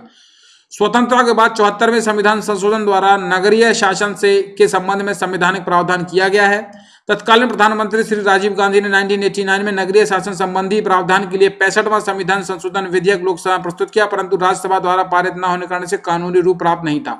64वां संविधान पंचायत के लिए था, 65वां नगरीय शासन के लिए था। दोनों राज्यसभा में पारित नहीं हुए। बाद में पीवी नरसिम्हा राव जब प्रधानमंत्री थे, उन्होंने 74वें संविधान संशोधन विधेयक 1992 में पुनः लोकसभा में प्रस्तुत किया, क्रमशः 22-23 दिसंबर को। वो कब हुआ था? वो कब हुआ था 24-25 को। मैं बढ़ा चुका हूं, याद रखिएगा। ये 22-23 दिसंबर 1992 को लोकसभा राज्यसभा द्वारा पारित किए जाने पर 20 अप्रैल 1993 को राष्ट्रपति द्वारा सहमति दे दी गई और इस अधिनियम द्वारा संविधान में एक नया भाग 9 का तथा 243 ता से 243 या छा तक, ठीक है, तक, छा नहीं, वो छा गलत है इसमें, है ना, या मानो आप, वो या के अंतर्गत छा है, सॉरी, ठीक है। ता से लेके 243 या के छा तक, मतलब या के ए भी, मतलब का खा का या चा चा जा जा छा, वो उसके अंदर का है वो, तथा 18 नए अनुच्छेद एवं एक नई अनुसूची 12वीं अनुसूची जोड़कर नगर प्रशासन के विषय में विस्तृत जानकारी दी गई। भाग 9 का 243 ता से 243 या तक, या में भी, या के अंदर के भी छा तक पॉइंट है, मतलब का खा गा घा या चा छा झा, है ना, तो वो झा वाला ये है, चा चा झा वाला, ठीक है। 18 नए अनुच्छेद एवं पूरा आर्टिकल दे देंगे, परेशान मत हुई, वो मिल जाएगा। नई अनुसूची भी जोड़ दी गई। भाग 9 का में नगर पालिका से संबंधित प्रावधान किए गए। नगर पालिकाओं के गठन की बात कर लेते हैं। नगर पालिकाओं गठन, प्रत्येक राज्य में नगर पंचायत, नगर पालिका परिषद तथा नगर निगम का गठन किया जाएगा। 3 छोटे में पंचायत, फिर पालिका, फिर नगर निगम। ग्रामीण क्षेत्रों में जो है नगर पंचायत रहेगी। नगर पालिका परिषद म्युनिसिपल काउंसिल और नगर निगम म्युनिसिपल कॉर्पोरेशन कहलाएगी। का गठन छोटे नगरीय क्षेत्रों के लिए किया जाएगा, जबकि बड़े नगरों के लिए नगर निगम गठन किया जाएगा। किंतु ऐसे नगरीय क्षेत्र में नगर पालिका गठन नहीं किया जाएगा जिसे राज्यपाल द्वारा औद्योगिक नगरीय इंडस्ट्रियल टाउनशिप घोषित किया गया। ये बात है आर्टिकल 243(1) में। ये इंपॉर्टेंट बात है। ये बहुत सारे लोगों को पता नहीं है कि जो औद्योगिक नगरी है वहां पर ये काम नहीं करेगी नगर पालिका। क्लियर? यस और नो? नगर पालिका संरचना की बात करेंगे। किसी नगर पालिका में सभी स्थान नगर पालिका के प्रादेशिक निर्वाचन क्षेत्र में प्रत्यक्ष निर्वाचन द्वारा चुने गए व्यक्तियों द्वारा भरे जाएंगे। इस उद्देश्य की पूर्ति के लिए प्रत्येक नगर पालिका क्षेत्र को प्रादेशिक निर्वाचन क्षेत्र में विभाजित किया जाएगा, जिसे वार्ड कहा जाता है। राज्य का विधानमंडल विधि द्वारा नगर पालिका में निम्नलिखित व्यक्तियों के प्रतिनिधित्व का उपबंध कर सकती है, यथा ऐसे व्यक्तियों को जिन्हें नगर पालिका प्रशासन का विशेष ज्ञान या अनुभव है, किंतु इन्हें नगर पालिका के अधिवेशन में मत है देने का अधिकार नहीं होगा। ठीक है, संरचना समझ गए आप? चलिए, लोकसभा तथा राज्यसभा की विधानसभा के सदस्यों का जो उस निर्वाचन क्षेत्र प्रतिनिधित्व करते हैं जिनमें वह नगर पालिका क्षेत्र पूर्णतः आता है। राज्य सभा या राज्य विधान परिषद के सदस्य जो ऐसी नगर पालिका क्षेत्र के भीतर मतदाता के रूप में पंजीकृत हैं। वार्ड समितियों के अध्यक्ष का उपबंध। ऐसी नगर पालिका जिसकी जनसंख्या 3 लाख या उससे अधिक है के प्रादेशिक क्षेत्र के भीतर या एक या अधिक वार्ड को मिलकर वार्ड समिति का गठन किया जाता है। अनुच्छेद 243(5) में यह बात लिखी है। वार्ड समिति के गठन क्षेत्र या और कार्य आदि का निर्धारण राज्य विधानमंडल करती है। स्थानों का आरक्षण नगर पालिकाओं में भी अनुसूचित जातियों, जनजातियों तथा महिलाओं के लिए आरक्षण का प्रावधान अनुच्छेद 243(t) में है के तहत किया गया है। नगर पालिकाओं में आरक्षण संबंधी प्रावधान पंचायतों के समान है तथा अनुसूचित जातियों, जनजातियों के लिए उनकी जनसंख्या के अनुपात में प्रत्येक नगर पालिका में स्थान आरक्षित होगा। इन आरक्षित स्थानों का 1/3 स्थान विभिन्न वर्गों की महिलाओं के लिए आरक्षित होगा तथा प्रत्येक नगर पालिका में प्रत्यक्ष निर्वाचन द्वारा भरे जाने वाले कुल स्थानों का 1/3 स्थान किसका होगा? महिलाओं का होगा। इन आरक्षित स्थानों में अनुसूचित जातियों तथा जनजातियों की महिलाओं के लिए आरक्षित स्थान शामिल होंगे। आरक्षित स्थान नगर पालिका के भिन्न भिन्न निर्वाचन क्षेत्रों वार्डों में चक्रानुक्रम रूप में आवंटित किए जाएंगे। नगर पालिका में अध्यक्ष पद के आरक्षण संबंधी प्रावधान करने का अधिकार राज्य विधानमंडल को दिया गया है। राज्य पिछड़े वर्गों के नगर पालिकाओं में आरक्षण का प्रावधान नहीं है, किंतु राज्य विधानमंडल नगर पालिका सदस्यों व अध्यक्षों के पदों हेतु पिछड़े वर्गों के लिए आरक्षण की व्यवस्था कर सकता है। ये अधिनियम में नहीं है, लेकिन क्या है, ये राज्य विधानमंडल कर सकता है। नगर पालिकाओं की अवधि 5 वर्ष की होती है। नगर पालिकाओं की अवधि जो है कितने वर्ष के लिए होती है? 5 वर्षों के लिए होती है। नगर पालिकाओं अवधि की अवधि भी पंचायतों के समान प्रथम अधिवेशन में 5 वर्ष तक होती है। 5 वर्षों के पूर्व भी भंग किया जा सकता है, किंतु भंग करने के पूर्व उसे सुनवाई का अवसर दिया जाना चाहिए। नई नगर पालिका गठन के लिए निर्वाचन निवर्तमान नगर पालिका के कार्यकाल 5 वर्ष की समाप्ति के पूर्व कराया जाना चाहिए। यदि कोई नगर पालिका समय से पूर्व विकसित हो जाती है तो 6 तो विघटन की तिथि से 6 माह के अंदर उसके लिए निर्वाचन कराया जाना चाहिए। इस प्रकार से गठित नगरपालिका अपनी शेष अवधि तक कार्य करती है। यदि विघटित नगरपालिका का शेष कार्यकाल 6 माह से कम हो तो उसके लिए निर्वाचन 6 माह के अंदर आवश्यक नहीं है। सदस्य के लिए निहितार्थ क्या होना चाहिए? कोई व्यक्ति किसी नगरपालिका का सदस्य चुने जाने या सदस्य बने रहने के लिए निम्नलिखित कारणों के आधार पर अयोग्य होगा यदि वह संबद्ध राज्य विधानमंडल के निर्वाचन के लिए बनाई गई है किसी विधि द्वारा या उसके अधीन अयोग्य है। यदि वह राज्य विधानमंडल द्वारा बनाई गई विधि के द्वारा या उसके अधीन अयोग्य है, परंतु कोई व्यक्ति इस आधार पर अयोग्य नहीं होगा कि वह 25 वर्ष से कम आयु का है यदि उसने 21 वर्ष की आयु प्राप्त कर ली है तो। ठीक है, ठीक है, 21 वर्ष की आयु सेम है यहां पर। जो विधायक के लिए शर्तें वही है, बस इसमें आयु का फर्क है। बस 21 वर्ष आयु कर दी, बाकी वही विधायक वाली शर्तें पूरी करनी पड़ेगी। नगरपालिका के किसी सदस्य की अयोग्यता संबंधी प्रश्न का निर्णय विधानसभा द्वारा प्राधिकृत अधिकारी द्वारा किया जाएगा। ठीक है, नगरपालिकाओं की शक्तियों एवं प्राधिकार की बात करें तो अनुच्छेद 243W के अंतर्गत राज्य विधानमंडल विधि बनाकर नगरपालिकाओं को ऐसी शक्तियां और प्राधिकार प्रदान कर सकता है जो उन्हें स्वायत्त शासन की संस्था के रूप में कार्य करने योग्य बनाने के लिए आवश्यक समझे। पहला है आर्थिक विकास और सामाजिक न्याय के लिए योजना तैयार करना, ऐसे कार्यों को करना और ऐसी योजनाओं को क्रियान्वित करना जो उन्हें सौंपी जाए। इनके अंतर्गत वे विषय भी शामिल हैं जो 12वीं अनुसूची में संबंध है। नगर पालिका को 12वीं अनुसूची में वर्णित कुल 18 विषय पर विधि बनाने की शक्ति प्रावधान है। कर अधिरोपण की शक्ति की बात हम करेंगे यहां पर। राज्य विधानमंडल द्वारा नगरपालिकाओं के संबंध में निम्नलिखित उपबंध कर सकता है यथा राज्य नगरपालिका को कर, शुल्क, फीसें और पथ कर अधिरोपित करने, संग्रहित करने तथा विनियोजित करने की प्राधिकार को शक्ति। राज्य सरकार द्वारा अधिरोपित और संग्रहित पथ कर, शुल्क, फीसें नगरपालिकाओं को समानुदेशित असाइन कर सकता है। राज्य नगरपालिका के लिए राज्य की संचित निधि कंसोलिडेट फंड से सहायता अनुदान के लिए उपबंध कर सकता है। नगरपालिका द्वारा उनकी ओर से प्राप्त धन को जमा करने के लिए न्यायपालिका निधियों के गठन तथा ऐसी निधियों में धन को निकालने के लिए उपबंध कर सकता है। राज्य वित्त आयोग की बात करेंगे, अनुच्छेद 243Y यह उपबंधित करता है। अनुच्छेद 243I के अधीन पंचायतों के लिए गठित राज्य वित्त आयोग नगर पालिकाओं की वित्तीय स्थिति का भी पुनर्विलोकन करेगा और निम्नलिखित विषयों के बारे में राज्यपाल को अनुसंधान देगा। अनुच्छेद 243Y उपबंधित करता है। अनुच्छेद 243I के अधीन जो वो पंचायत के लिए बना था ना, वो करेगा। उन सिद्धांतों के संबंध में जो निम्नलिखित को शासित करेंगे वो ये हैं। राज्य द्वारा वसूले गए करों को, शुल्क, पथकरों, फीसों, शुद्ध आगमों को नगर पालिकाओं और राज्यों के बीच वितरण होगा। ऐसे करों, शुल्क, पथकरों, फीसों अवधारणा जो नगर पालिकाओं को समानुदेशित किए जा सकेंगे या उनके द्वारा विनियोजित किए जा सकेंगे। राज्य की संचित निधि से नगर पालिका को सहायता अनुदान प्राप्त होगा। नगर पालिकाओं की वित्तीय स्थिति को सुधारने के लिए आवश्यक उपाय किसी अन्य विषय के बारे में जो राज्यपाल द्वारा नगर पालिका के ठोस वित्त पोषण के संबंध में वित्त आयोग को निर्दिष्ट किया जाए। राज्यपाल आयोग द्वारा की गई प्रत्येक सिफारिश और उसके बारे में की गई कार्रवाई का स्पष्टीकरण ज्ञापन राज्य विधानमंडल के समक्ष रखवाता है। नगर पालिकाओं के चुनाव, इलेक्शन टू द म्युनिसिपैलिटीज, राज्य निर्वाचन आयोग को ही राज्य निर्वाचन आयोग को ही नगर पालिकाओं के चुनाव की जिम्मेदारी दी गई। अनुच्छेद 243 या का ZA तथा अनुच्छेद 243 या छा ZG में चुनाव से संबंधित प्रावधान किए गए। इंपॉर्टेंट है ZA और ZG। चुनाव की व्यवस्था, नगर पालिकाओं के लिए कराए जाने वाले सभी निर्वाचनों के लिए निर्वाचक नामावली तैयार कराने का और उन सभी निर्वाचनों के संचालन का अधीक्षण, निर्देशन और नियंत्रण अनुच्छेद 243 टा में निर्दिष्ट राज्य निर्वाचन आयोग में निहित होगा। राज्य विधानमंडल को चुनाव के संबंध में विधि बनाने का अधिकार होगा 243 या का ZA में।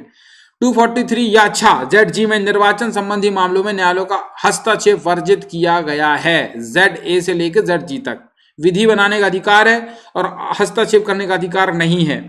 हालांकि अधीक्षण, नियंत्रण, निर्देशन अनुच्छेद 243 टा में निर्दिष्ट राज्य निर्वाचन आयोग में निहित है। तो ये 3 आर्टिकल इससे जुड़ गए हैं। वार्ड समिति को गठन देख लीजिए। सामान्यतः 3 लाख से अधिक जनसंख्या वाले क्षेत्रों के लिए वार्ड समिति गठित की जाती है तथा राज्य विधानमंडल वार्ड समितियों के गठन, प्रादेशिक क्षेत्र, स्थानों को भरने आदि से संबंधित विधि बनाकर अन्य समितियों के गठन का प्रावधान कर सकता है। अनुच्छेद 243 धा कहता है। 243 शा में 243 धा में बात है, 243 एस में ये बात कही गई है। ठीक है, जिला योजना समिति की बात करेंगे। संविधान के अनुच्छेद 243 या धा ZG, ठीक है, ZD में जिला योजना समिति से संबंधित प्रावधान किए गए हैं जिनके विभिन्न प्रावधान ये हैं। प्रत्येक जिले के लिए जिला स्तर पर एक जिला योजना समिति का गठन किया जाएगा।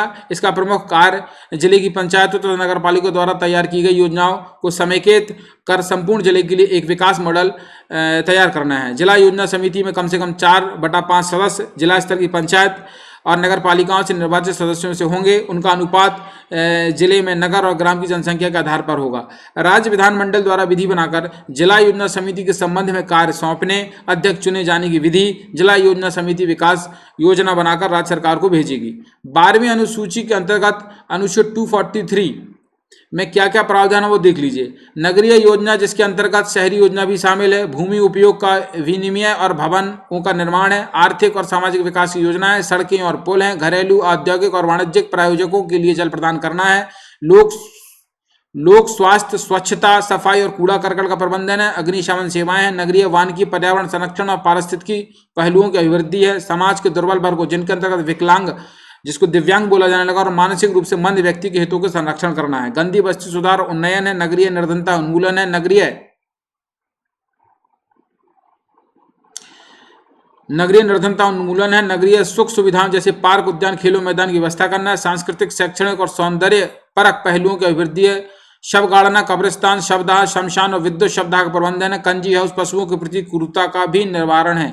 16वां है जन्म मरण सांख्यिकी जिसके अंतर्गत जन्म मृत्यु पंजीकरण है, लोक सुख सुविधाएं जिसके अंतर्गत पथ प्रकाश, पार्किंग स्थल, बस स्टॉप जन सुविधाएं भी देना है, वैधशालों और चर्म शोधनशालाओं का भी विनिमय करना, ये 18 पॉइंट के अंतर्गत आते हैं।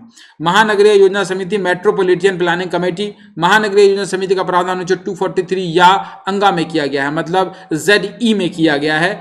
प्रत्येक महानगर के लिए एक महानगर योजना समिति का गठन किया जाएगा। इसका प्रमुख कार्य संपूर्ण महानगर हेतु एक विकास योजना का मॉडल तैयार करना है। महानगर योजना समिति में कम से कम 2/3 सदस्य नगर पालिकाओं के सदस्य और नगर पालिका क्षेत्र में पंचायतों और अध्यक्षों द्वारा अपने में से निर्वाचित किए जाएंगे। स्थानों का विभाजन उस क्षेत्रों की नगर पालिकाओं और पंचायतों की जनसंख्या के अनुपात में होगा। राज्य विधानमंडल इस समिति की संरचना, सदस्यों के निर्वाचन की विधि, केंद्र तथा राज्यों का इन समितियों में प्रतिनिधित्व, महानगरीय क्षेत्रों के लिए योजनाएं तथा कार्य के संबंध में विधान बनाती है। 74वें संविधान संशोधन के तहत अनिवार्य विवेकाधिकार शक्तियों को अपन देखेंगे। अनिवार्य मैंडेटरी प्रोविजंस और आर्बिट्री प्रोविजंस की बात करेंगे। नगर पालिकाओं का गठन करना, 5 वर्ष का निश्चित कार्यकाल तथा विघटन होने पर 6 माह के भीतर चुनाव कराना, चुनाव लड़ने की न्यूनतम आयु 21 वर्ष होना, अनुसूचित जाति और जनजातियों के लिए नगर पालिकाओं के स्थान में जनसंख्या के अनुपात में आरक्षण करना, महिलाओं को नगर पालिकाओं के स्थानों में 1/3 आरक्षण की व्यवस्था करना, प्रत्येक 5वें वित्त वर्ष का आयोग का गठन करना, विधायकों, सांसदों तथा नगर पालिका प्रशासन का विशेष अनुभव रखने वाले व्यक्तियों को नगर पालिकाओं की सदस्यता देने अथवा ना देने की शक्ति, ये किस पे विवेकाधीन शक्ति है, जरूरी नहीं कि उनको करना ही है। 12वीं अनुसूची में उल्लेखित विषयों में से किन्हीं कार्यों को सौंपने अथवा ना देने की शक्ति, नगर पालिका अध्यक्ष के चुनाव की पद्धति तय करने की शक्ति, अन्य पिछड़ा वर्गों को आरक्षण देने या ना देने की व्यवस्था, ये सब राज्य विधानमंडल के ऊपर है। महिलाओं को 1/3 आरक्षण या उससे अधिक तय करने की शक्ति, ज्यादा दे सकता, कम नहीं कर पाएगा। नगर पालिकाओं के पदों के लिए अनुसूचित जाति, जनजातियों तथा महिलाओं के लिए आरक्षण की रीति तय करने की शक्ति भी क्या है, विवेकाधीन शक्तियों में आएगी। वार्ड समितियों में नगर पालिकाओं के स्थानीय निर्वाचन सदस्यों को शामिल करने तथा उन्हें अध्यक्षता सौंपने की शक्ति भी क्या है, मैंडेटरी है, कंपलसरी है। राज्य निर्वाचनों का गठन भी कंपलसरी है। नगर पालिकाओं के लेखा रखना तथा उनकी संपरीक्षा करना भी बाध्य शक्तियों के अंतर्गत है। जिला योजना समिति में 4/5 स्थान ऐसे व्यक्तियों को देना जो जिला पंचायत तथा नगर पालिकाओं के निर्वाचित सदस्यों। महानगर योजना समिति का गठन करना तथा उसमें कम से कम 2/3 सदस्य, 2/3 स्थान ऐसे व्यक्तियों को देना जो नगर पालिका तथा पंचायतों को निर्वाचित सदस्य हो। आप देखो, आप बाध्यकारी जो नहीं है, जो अबाध्यकारी है, जो आप समझिए विवेकाधीन है। नगर पालिकाओं को वित्तीय स्थिति का सुदृढ़ीकरण के लिए करारोपण, किन किन करों की शक्ति देने अथवा ना देने का अधिकार ये राज्य विधानमंडल की क्या है, विवेकाधीन शक्ति है। वार्ड समिति का गठन व संरचना तय करने की शक्ति, वार्ड समितियों के अलावा अन्य समितियों का गठन व संरचना करने की शक्ति, नगर पालिका के लेखा व संपरीक्षा रीति तय करने की शक्ति, जिला योजना समिति तथा महानगर योजना समिति की संरचना, कार्य तथा अध्यक्ष के चयन की रीति तय करने की भी शक्ति जो है इसमें हो जाएगी। कंफ्यूज मत होना, यह है नगर पालिकाओं के लेख रखना तथा उनकी संपरीक्षा, ये कंपलसरी है, ठीक है। नगर पालिकाओं के लेख व उनकी संपरीक्षा की रीति तय करना जो है, क्या बोल रहा हूं मैं, रीति तय करना जो है वो विवेकाधीन है, लेकिन उनकी कराना, कंफ्यूज मत हो जाना, उसका नियम बनाने की शक्ति उनके विवेकाधीन पर है और वो कराना कंपलसरी में है, ठीक है। अब नगर पालिकाओं से संबंधित कुछ आर्टिकल है, उन पे एक नजर डाल लेते हैं। नगर पालिकाओं से संबंधित अनुच्छेद है, बड़ा आपको डाउट हो रहा है। 243 ता में परिभाषा है, था में नगर पालिकाओं का गठन है, दा में नगर पालिकाओं की संरचना है, धा में वार्ड समिति आदि गठन और संरचना है, ना में स्थानों का आरक्षण है, पा में नगर पालिकाओं का विधि है, फा में सदस्यता के लिए निहरताएं हैं, बा में नगर पालिकाओं की शक्ति प्राधिकार उत्तरदायित्व है, नगर पालिका द्वारा अधिकृत शक्ति और उसकी निधियां भा में है, मा में वित्त आयोग है, या में नगर पालिकाओं के लेखाओं की संपरीक्षा है, फिर या के का में नगर पालिकाओं के लिए निर्वाचन है, खा में संघ राज्य क्षेत्रों को लागू होना है, गा में कतिपय क्षेत्रों पर लागू होना नहीं है, जिला योजना के लिए समिति घा में है, अंगा में महानगर योजना समिति के लिए है, फिर चा में विद्यमान विधियों और नगर पालिकाओं का बना रहना है, छा में निर्वाचन संबंधी मामलों में न्यायालय का हस्तक्षेप की बात करी गई है। अब स्वशासन का महत्व के लिए कुछ यहाँ पर पॉइंट लगे हैं जिनका आप स्क्रीनशॉट ले लो, जो जरूरी नहीं मैं समझता हूं कि मैं यहां आपको बताऊं, आप सिर्फ स्क्रीनशॉट इसका ले लीजिए।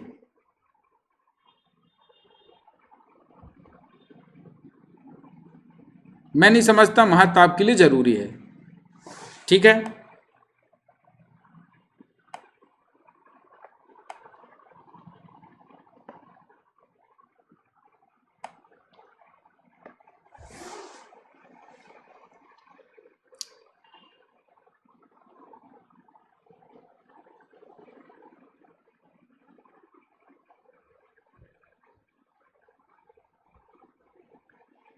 क्लियर कि नहीं क्लियर?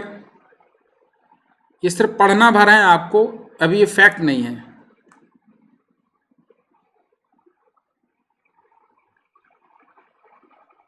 आयोग का हम वीडियो पहले बना चुके हैं, आप तक आ चुका है, उसको लेकर परेशान मत हो आप,